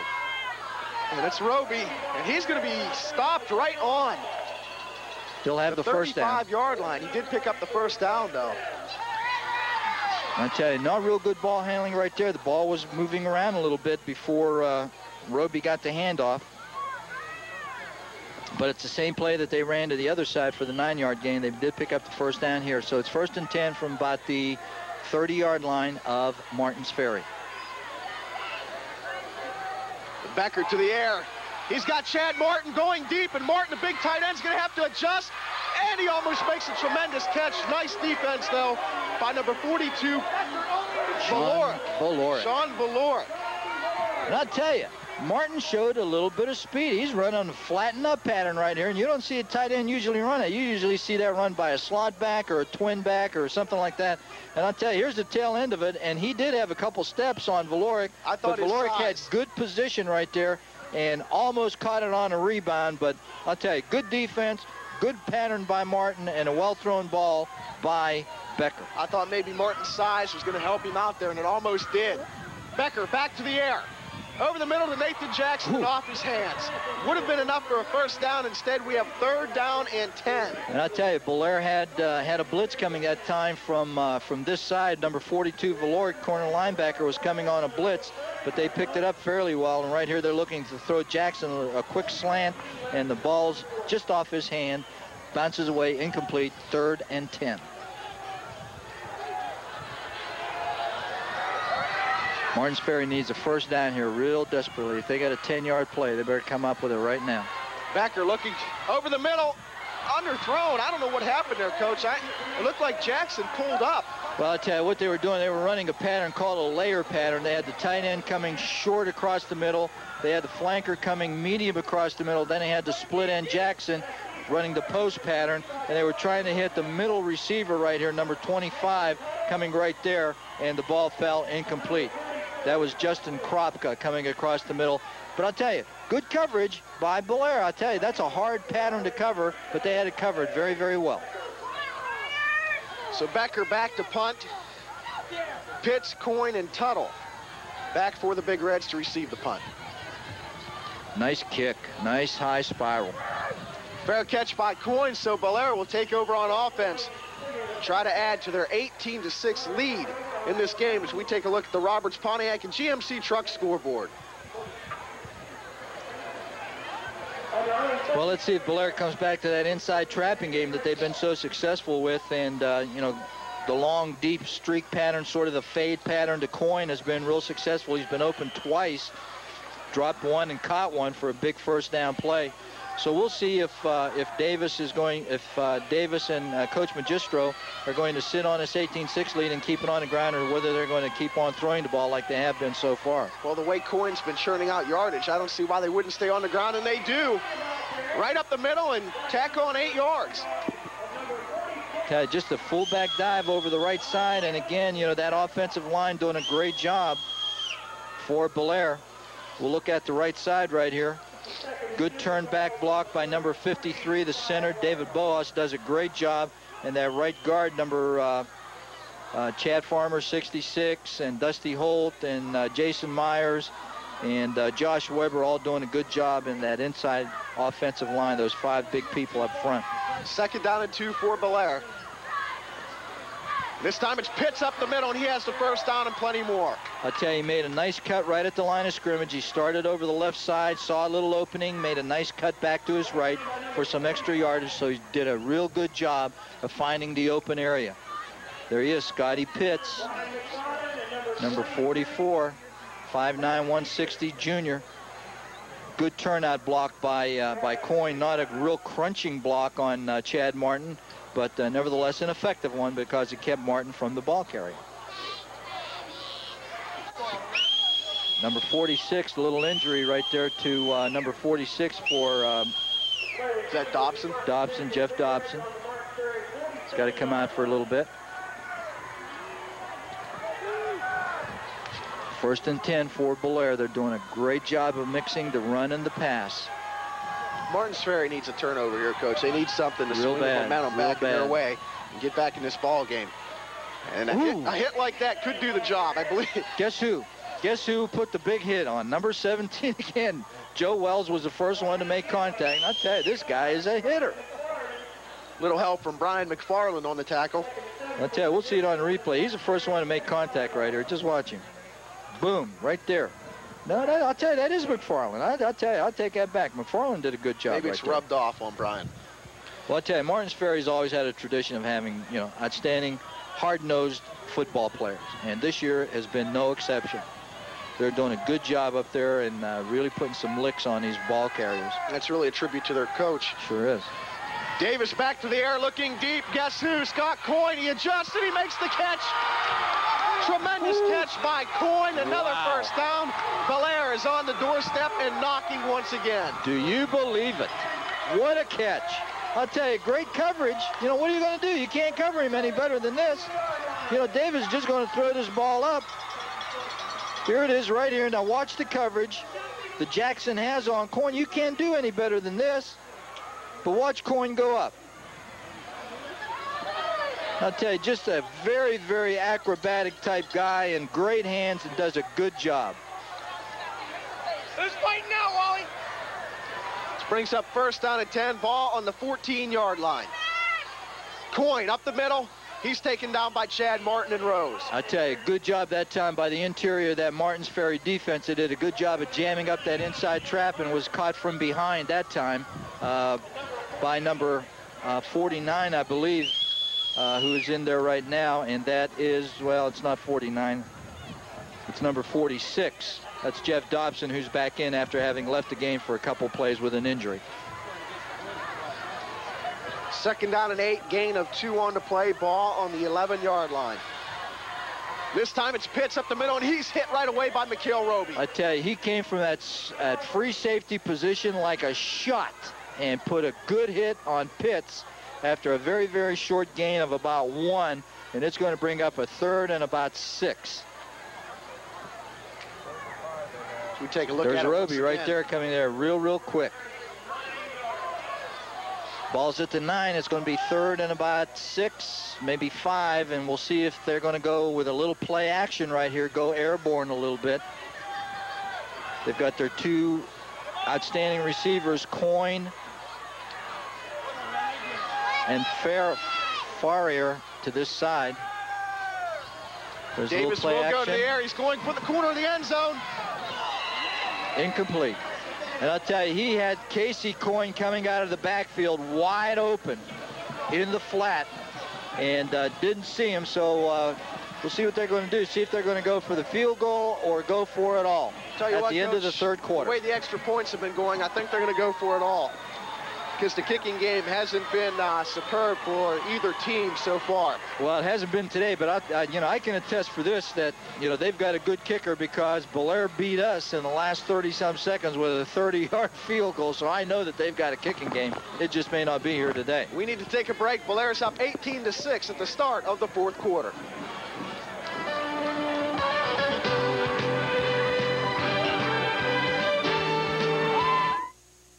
At WTOV9, we receive a lot of calls from viewers. Occasionally, we're asked why we televise the high school football game of the week on a tape delay basis. They'll say, you show the Wheeling Thunderbirds live and Jamboree in the Hills live, why not the high school football game of the week? Well, there are good reasons why the games are tape delayed. For instance, did you know that anywhere from 40 to 100,000 people attend OVAC football games on any given... Plus, we think it's important that the high school athletes, cheerleaders, and band members have a chance to get home in time to see themselves on television. And our viewers don't seem to mind, because outside of news, WTOV9's High School Football Game of the Week is the top-rated late-night program in the market. WTOV9 is proud to televise more high school football games than any other station in the country, because undoubtedly, the OVAC is the best. Welcome back. Our Roberts Pontiac GMC Truck scoreboard reads Belair up 18-6. The 4th quarter is just about ready to get underway, and Belair is facing a 4th down and 6 on the 9-yard line. We'll see what they're going to do, if they're either going to go for the touchdown or maybe the field goal. And I see Jason Tuttle holding the tee, and it looks like Belair is going to go for the field goal. I'll tell you, he's got the range. There's no doubt about that. The ball is on. He'll place the ball on the 15-yard line, which will make it about a 25-yard field goal. And who is the kicker, Coach? Okay, the kicker is number 16, J.R. Hall. It's down, and it is going to be no good, just short. So the kicking games today continue to misfire, and Martins Ferry will take over. And Coach, they just dodged a bullet, getting away with not giving up any points there. Well, I tell you, they sure did, because that great catch by Scotty Coyne just went for nothing. But I tell you, Belair has 80 yards to go, and they only have one more quarter to get back into this ball game. And they haven't been real successful in being able to put too many things together. So, I'm sure the coach Bruni is hoping that they'll be able to show something right here on this drive and get down and get a score. And they need to do it quickly. 1st down and 10 from the 20. Becker under center. It's going to be a reverse. Nope, Jackson keeps it. He's going to throw again to Chad Martin. Underthrown and intercepted. The ball has been intercepted by Belair. And that is number 28 for Belair, defensive back Jeremiah Johnson, making the interception. And I'll tell you, they went to the well once too often. They completed that for a touchdown. This is the 3rd time they've thrown it. They've only completed it once, and this time goes for an interception. And there are 2 penalty flags down on the play. Well, let's wait and see what happens here as far as the penalties are concerned, but great coverage right here. And you can see number 2 is in great position. That's Jason Tuttle, as well as number 28, Jeremiah Johnson. Thinking unsportsmanlike conduct call, maybe.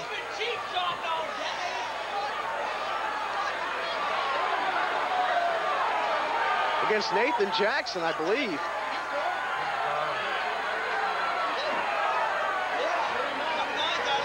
That's Dave Bruni discussing the situation with Keith Bloom, the referee, the head man of this crew. And it appears that a player has been ejected from Martins Ferry. Maybe if we can look at the replay again and try to find number 9 out there and see what he does. I'm going to tell you, Coach Bruni's not too happy, No, he's not. and wants a further explanation of the situation, and he's going to get all the explaining that he can get. And I'll tell you, if that is the case, they're going to tack on 15 more yards to the end of this run, maybe. What could Jackson have done to get him kicked out of this game without a warning? It's hard to say. You know, everybody's following the ball, so it's really hard to tell, you know, what happened. But it's very possible that he may have, well, whatever it is, it had to be something that may be, okay. I think that Lisa has Jeremiah Johnson, who made that interception. So, Lisa, let's go down to you. All right, Coach, that's right. I have Jeremiah. On that last play, did you just read Becker's eyes? You just knew he was going to hang it up there? Well, my teammates all were yelling the halfback pass, and I read his eyes, and I got beat earlier deep, and they scored on me. So I just stayed back, and me and number 2, Jason Tuttle, stood there, and I sort of had to steal it off of him. So you hung in there, then you got beat before, you bounced right back with a big... I had to redeem myself. All right, you sure did. Big interception, Jeremiah. Can turn this game around. All right, okay, Dave. Thanks, Lisa. And Coach Bruni is still on the field arguing. Now he's going to go out and talk to his team. So we can only speculate as to what happened. You know, really, we just don't know. All I know is that Nathan Jackson... Okay, there's 2 penalties here. They just assessed a 15-yard clipping penalty against Belair. Now they are assessing a 15-yard unsportsmanlike penalty against Martins Ferry. The unsportsmanlike penalty also led to a player being ejected from Martins Ferry. So Belair has the ball, 1st and 10 at about the 40-yard line of Martins Ferry. That's what the situation is right now. I'd still like to know what Jackson did to get ejected from the game. But either way, Belair takes over on the 40-yard line, 1st down and 10, and leading this game 18-6 with 11:42 left in the game.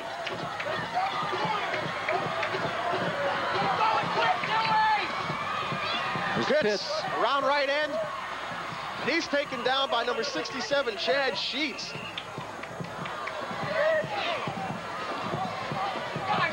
Number 23, Matt Seacrest, came up and turned Pitts back in. Here it is, a little sprint draw to the right side.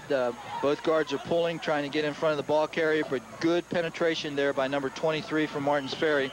That's Matt Seacrest doing a good job, and holds it to a very, very short gain of 1, so let's call it 2nd and 9. And I think that Belair will be content, I think, to try to stay on the ground here and see if they can put it in. That's exactly what they do with Pitts, and he breaks it around left end. Rose comes out there and cuts him off, and Pitts picks up a 1st down. I'll tell you, Pitts has to learn to just use that speed, get to the sideline, and not try to do any fancy dancing and trying to cut it back. But I'll tell you, he does a good job.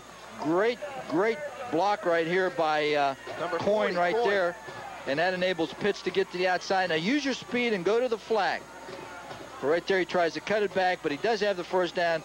Good offensive call by Coach Magistro and his staff. Going back to the split inside.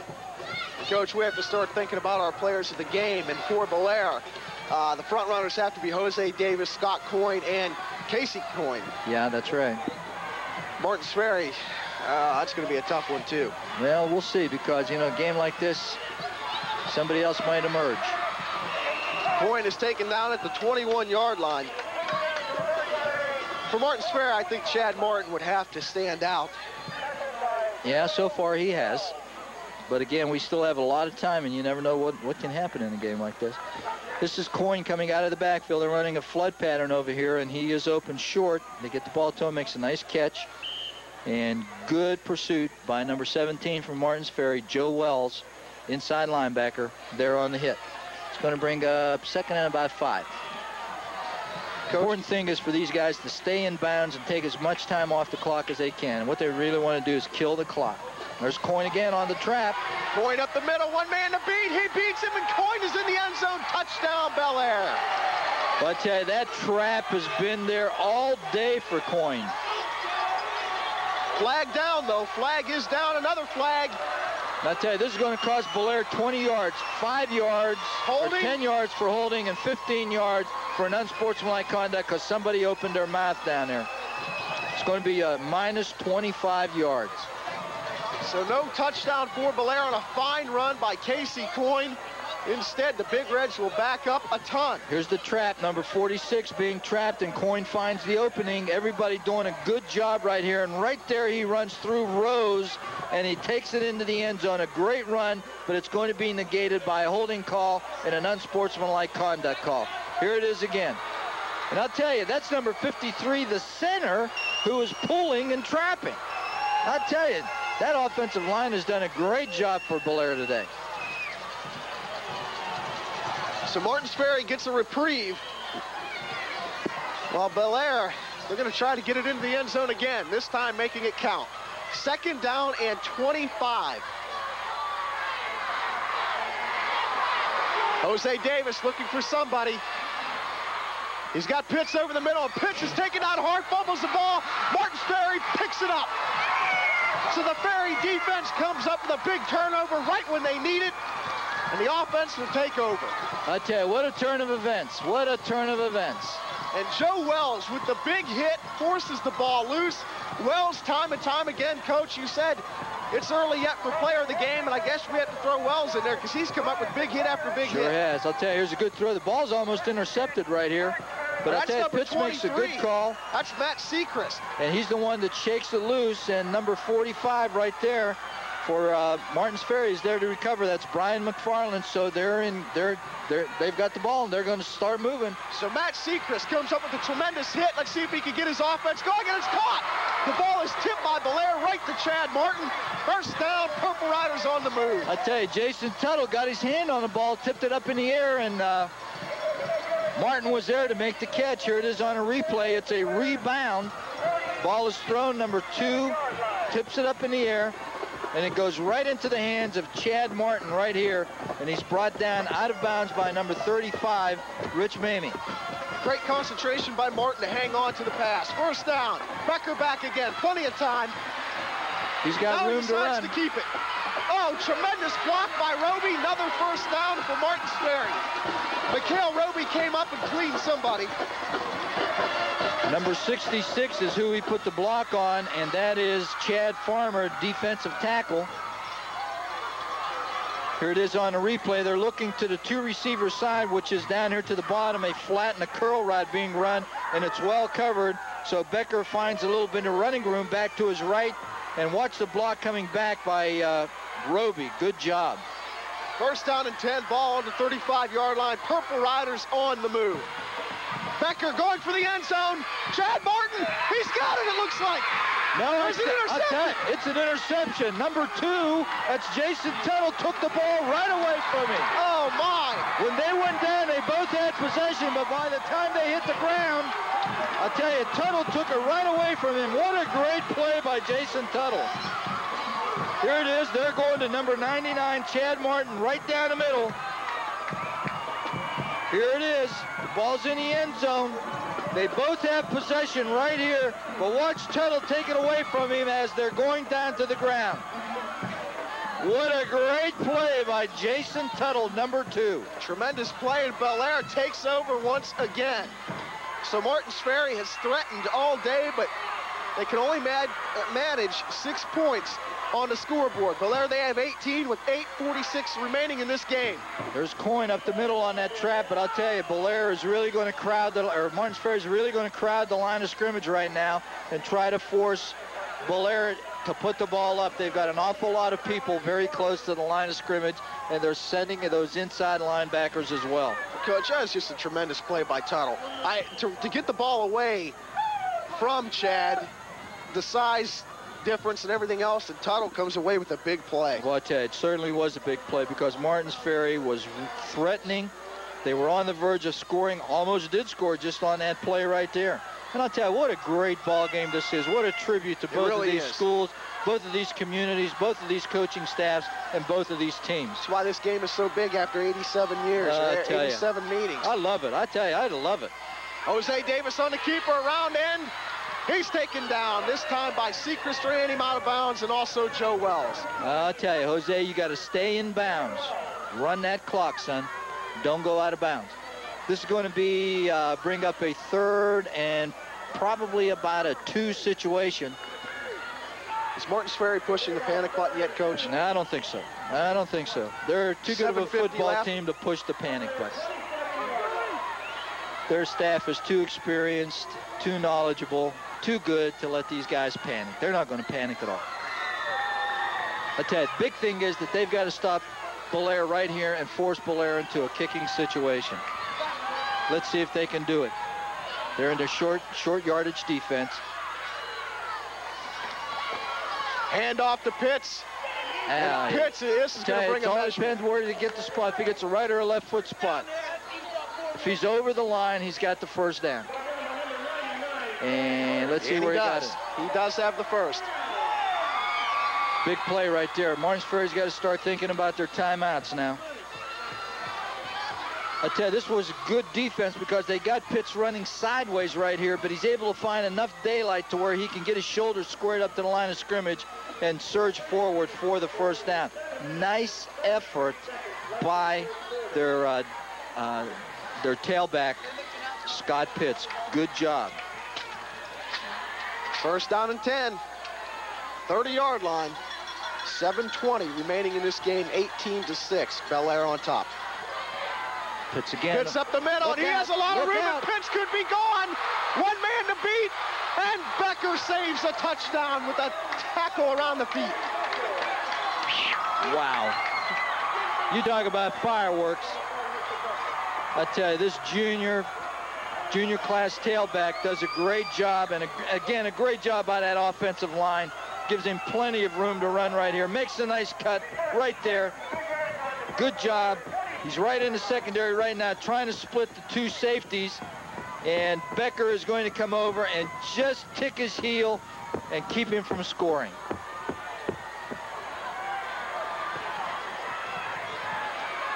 There have been enough big, from about the 25. There have been enough big plays in this game to count for 2 games. And here's another one. Coyne still on his feet before he's stacked up inside the 15-yard line. Maybe another first down. Hey, Coach, can I ask you a question? Sure. Can you feel your toes? Yes, I can. I feel that they're very, very cold. I think mine are still attached. I hope, anyway. I tell you, this running game of Bellaire is really starting to take over now, and just moving the ball. Ferry needs to come up with a big play right here, a turnover of some sort, a fumble. I doubt whether Bellaire will put the ball up, so it's got to be a fumble. Tell you what, the line of Boas, Weber, Myers, Holton, Farmer has done a terrific job for the Big Reds, and they do it again right here in Pitts. Bust through for a gain of, it appears to be 5 yards. I tell you, those 2 tackles from Bellaire, number 77, that's Dusty Holt, and number 66, Chad Farmer. The guards, Jason Myers and Josh Weber, and the center, number 53. You know, I've seen colleges pull their centers to trap, and I've seen pros pull their centers to trap. But this is one of the few high schools where you're going to see the high school centers pull and trap. And David Bohas has done a great job in there anchoring that offensive line. Second down and 6, ball on the 10-yard line. And let's not forget their tight end either. Bobby Roth has done a great job, too. Right, Coyne into the end zone. Touchdown, Big Reds. No flags on this one. I tell you, that could be it.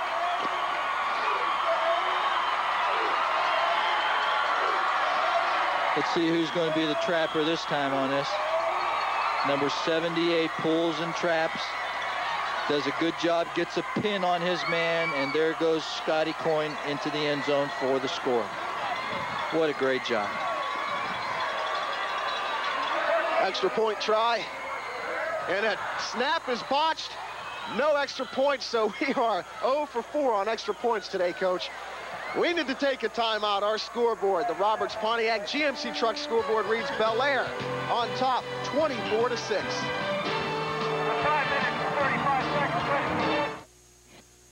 All right, the fourth quarter here. Bel Air just took the lead, 24-6. Now, you remember that Nathan Jackson, he got kicked out of the game a little while ago. Apparently, it was a late hit, and he threw a punch in there, so he's upset about that. Martins Ferry's not too happy about this score. Bel Air looks like they're headed for the postseason for the first time in their history. Coach, Dave? Thanks, Lisa. And, well, we wondered what got Nathan thrown out of the game, and if anything will do it, punching somebody will definitely get you booted. Okay, here's Bel Air. You can see that they're setting up the ball on the tee. Scotty Coyne is setting it up. And right now, the Big Reds appear to be headed to their first postseason dance in school history. Over 500 wins in Bel Air's history. And they've never been to the postseason, and that is one heck of a kick. Don't tell me they don't have a kicking game. Rose fields it at the 1-yard line. Whoa! I'll tell you, if he's able to keep his feet, he may go the distance right there. My, oh my. Lou the Toe grows out here booting at Nelson Field. Who kicked that, Coach? I think it was number You've 86. got the roster. 86, Mark Mason. I think that's who their place kicker was that time.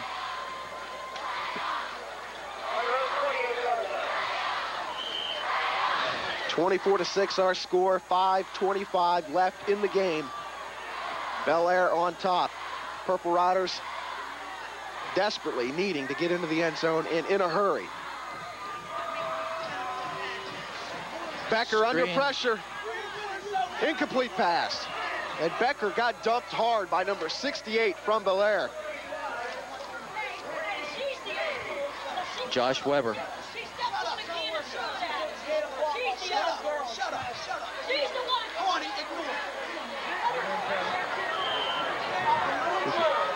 I tell you, that defensive front of Bel Air has done a great job too. Number 66 defensive end Chad Farmer, Josh Ostrander, Dusty Holt, David Bohas, defensive tackle. Becker's going deep, and ball was tipped by number 37. That was almost a completion. Number 37 gets his hands on the ball. Take a look at this again. Here's Becker going deep, looking for Martin. Chad Martin. I'll tell you, Martin's got a step on him. But I'll tell you, safety comes over in nice shape and a good defensive play by the defensive corner for Bel Air on this side. That's number 37, I believe, is who it was. And that is Nick Marinelli.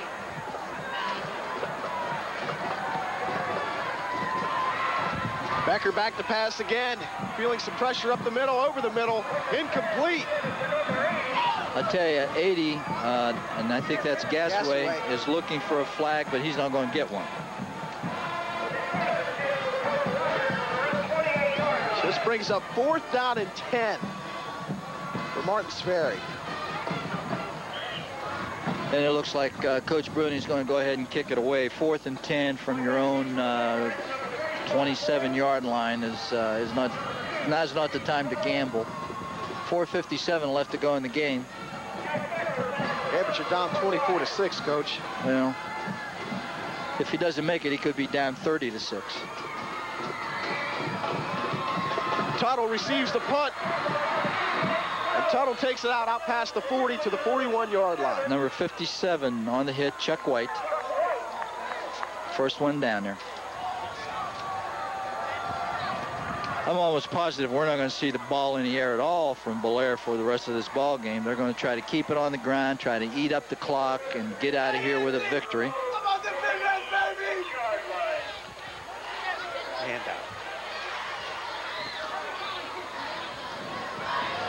So 1st down and 10, ball on the 46 for Bel Air, up 24-6 with 4:35 left in this game. This is Pitts. He's taken down quickly by McFarland. Good open field tackle by McFarland. Got there in real good shape from his corner linebacker position, able to bring down Pitts after a loss of about 1, so it's going to bring up 2nd and 11.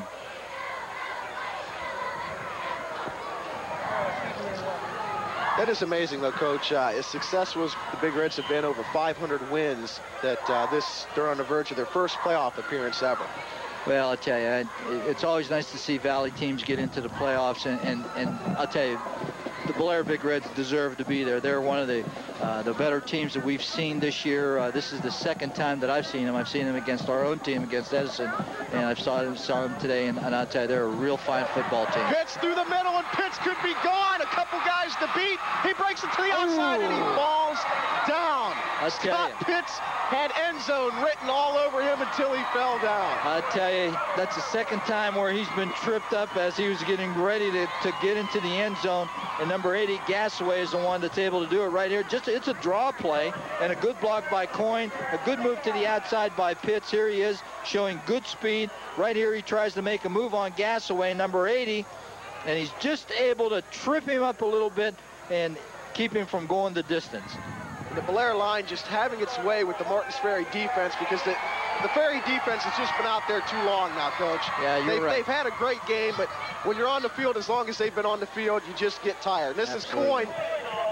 And Coyne, for a little guy, is just hard to take down. He sure is, and I'll tell you, he's got a low center of gravity, and like I said earlier, it's real difficult to see him behind those big offensive linemen. That's the thing that helps him probably as much as anything. And Scott Pitts just went over 1,000 yards for the season, so congratulations to Scott on a fine year. And congratulations to the offensive line, because when you have a 1,000-yard rusher, that means you have a 1,000-yard offensive line too. And I'll tell you, you got to give credit to those guys up front. They've just had a great game today. I'm real impressed with this Blair offense today. Coyne up the middle, and he could find the end zone again. He's going to be taken down inside the 5-yard line. And it's really a tribute to Blair, Coach, coming off a hard loss last week at Newark Catholic, 18-12. You come back home, you know a playoff berth is on the line, and you come out and you play strong from the get-go. There it is, and there's Bohas trapping again. I'll tell you, that guy has played really a great game. And I didn't realize how good of a game that Bohas has played until the second half. He's the guy that's been pulling and trapping both ways, and I thought I saw him one time, and I said, no, that can't be right, that's the center. But watching it as close as I have been, but I'll tell you, he's just had an excellent game. First down and 4 from the 4, 24-6. Bel Air on top with 2:06 left in the game. Up the middle. Pitts over the left side. Now it's number 35, Coach. Oh, I'm sorry. For Bel Air. Check the roster here, see who that is. I'll tell you, I'll check it real close. That's Rich Mamie. Rich Mamie. Usually plays steadily as a linebacker, but in there now at the tailback position.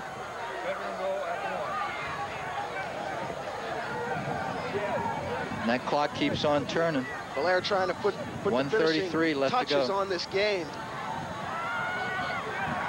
Ball on the 1-yard line. Coyne and Mamie in the backfield.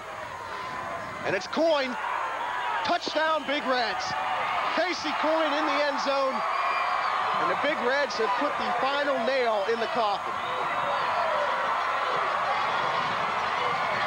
Score right now is 30-6, pending the 2-point or extra point with 1:21 left in the game.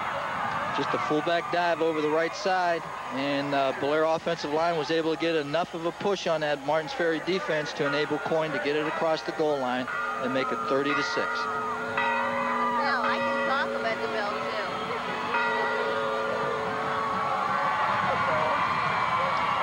They're going to go for 2. Yes, they are. I don't know about this call, Coach Magistro.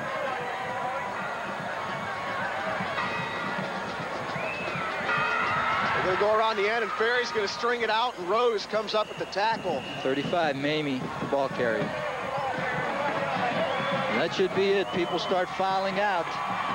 30-6. At least the Martins Ferry people are filing out. The Blair people are sitting here enjoying every last second of this game. As they should, because the Big Reds are on their way to the playoffs for the first time in school history.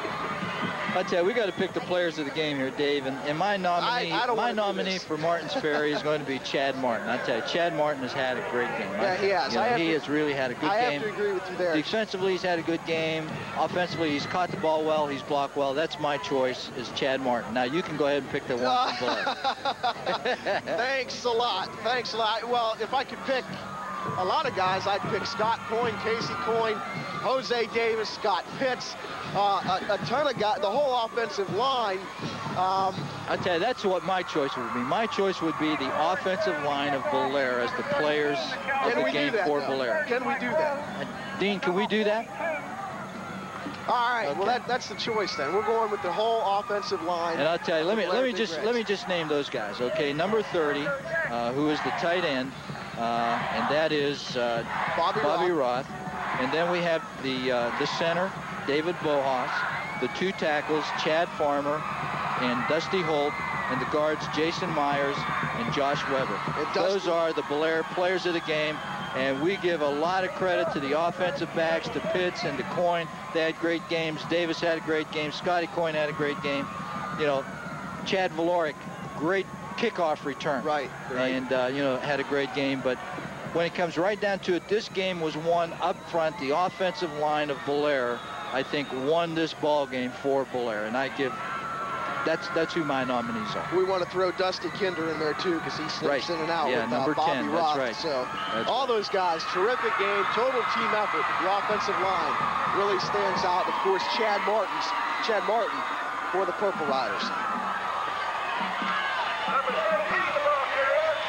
Martins Ferry will return the kickoff out to the 25-yard line. There's 1:17 remaining. There's a flag back here just thrown by the head linesman, a very late flag, so we want to see, what that is.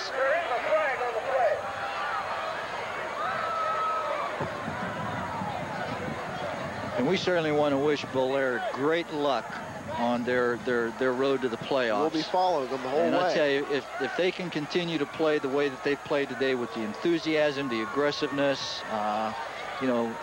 playing as error-free as they possibly can, I don't think they had a turnover today, if I'm not mistaken. I don't think they had. They had a fumble, but they recovered it. Right. And they're going to be in good shape on the road to the playoffs, and we certainly wish Coach Magistro and his staff the very, very best of luck. And congratulations to the Purple Riders, too. They turned in a fine season, 6-3, I believe they finish up at, Coach. Right. Yep.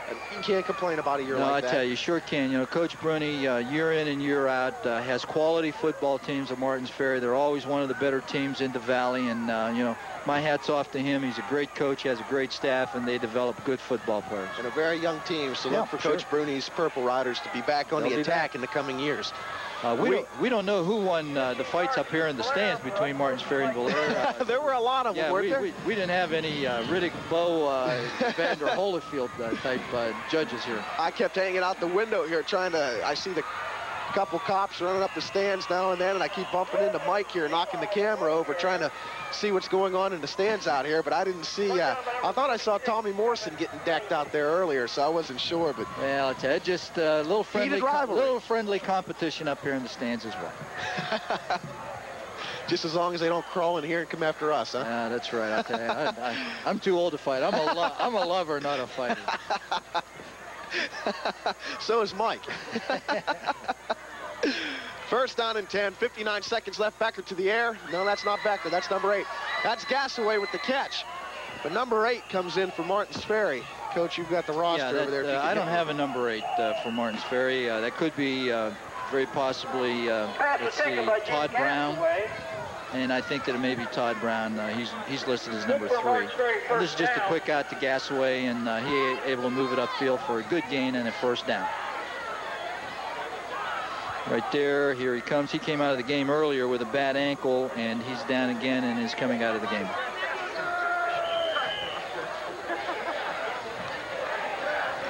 (30-6), 49 seconds left in this game. Martins Ferry with the first down, and Belair is on their way to their first ever playoff appearance. We wish them luck. We will follow them throughout the state playoffs. That could be Ryan Lucas in their quarterback also, so it's really hard to tell.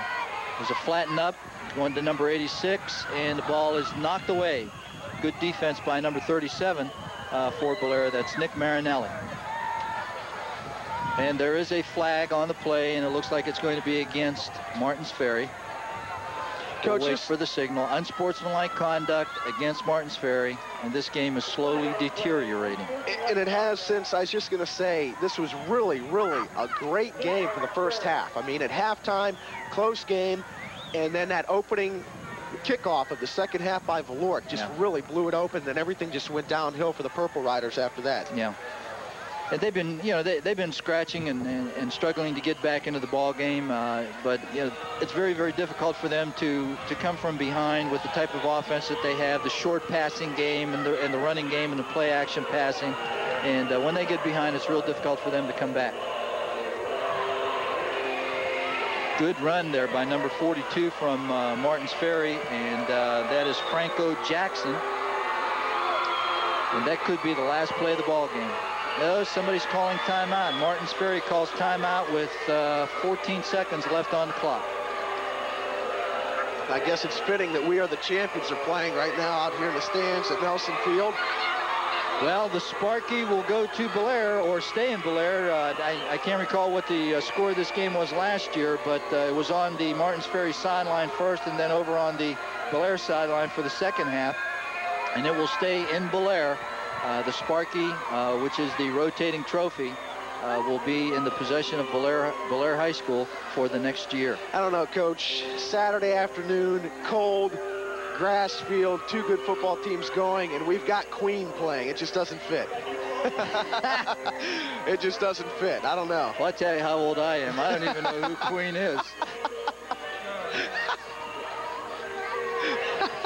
You're still in the Lawrence Welk age, huh? No, not really. I'm more the Glenn Miller, Jimmy Dorsey type kind of guy, and Perry Como, Tony Bennett type guy. Play action. Uh-oh, look out. Oh, that has to be hold on number 75. The ball is intercepted. It'll be declined, but number 75, just a blatant hold out there. I'll tell you, good defensive play by number 21, David Petros, defensive back for Blair. And I'll tell you, that was a well-thrown ball. I'll tell you, very nice tight spiral thrown by number 8, the quarterback. We don't know exactly who that is. It could be either Ryan Lucas or Todd Brown. And this game is history, and the Blair Big Reds will go to the Ohio State playoffs with the victory. They win it by a score of 30-6 over the Martins Ferry Purple Riders in the 87th meeting between these two teams. I believe we need to take a quick timeout, maybe not. We can take a look at the guys coming on the field. Lisa Gilbert hopefully is not getting mobbed or run over right now. She's probably trying to hunt somebody down. Dave, let's take a look at the players of the game again, who our choices were. Red Donnelly Scholarship, Chad Martin, big tight end, number 99 from Martins Ferry. And for Blair, we chose the offensive line for Blair that was opening up some really big holes in that Martins Ferry defensive front. So congratulations to all of these young men.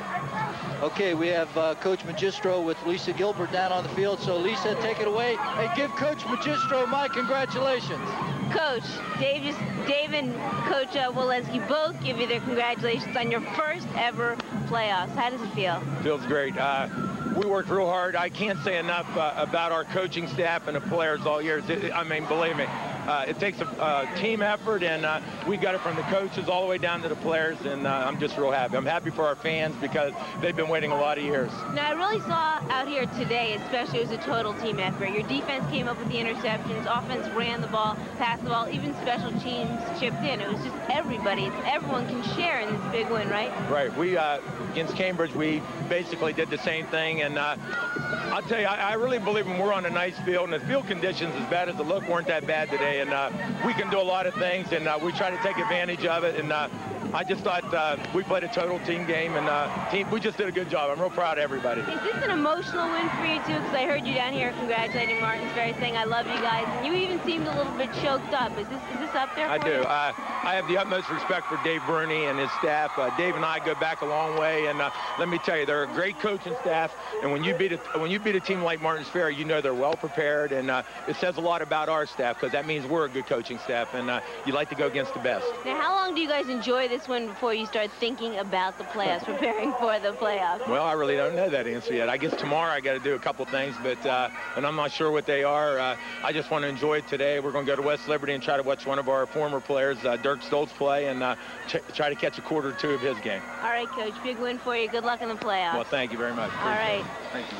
Dave, Bel Air is headed to the Blast for the first time ever. And congratulations to them. And right now we need to take a look at an address to benefit Norman Ayers, the Bel Air player who passed away. It's the Norman Ayers Fund, CO Carol Stasky, 3868 Harrison Street, Bel Air, Ohio, 43906. That money will go towards paying off a lot of medical bills and helping out the family. So our condolences go out to the Ayers family, and hopefully they will recover from this sometime. Well, Coach, like I said, for one half, we had a great game here today, and then in the second half, Bel Air just totally took over. Well, I tell you, the kickoff return was really a big play for Bel Air, and then their running game just taking over the way that they did in the second half. And you know, let's not forget that Bel Air defense. They you know, they kept a good Martins Ferry offense out of the end zone, except for that you know, gadget play that Martins Ferry came up with in the first half. So a big win for Bel Air, 30-6 over Martins Ferry. And you know, Dave, thanks a lot for you know, carrying me for the season. It's been awful nice working with you and with all the guys down in the truck and all the technicians. So always a pleasure working with WTOV on these games of the week. Well, same here, Coach. One more time, there's your score. Bel Air wins it. They will go to the playoffs. I'm David Bloomquist for Coach Rich Walensky and the rest of the WTOV 9 crew. Have a great weekend.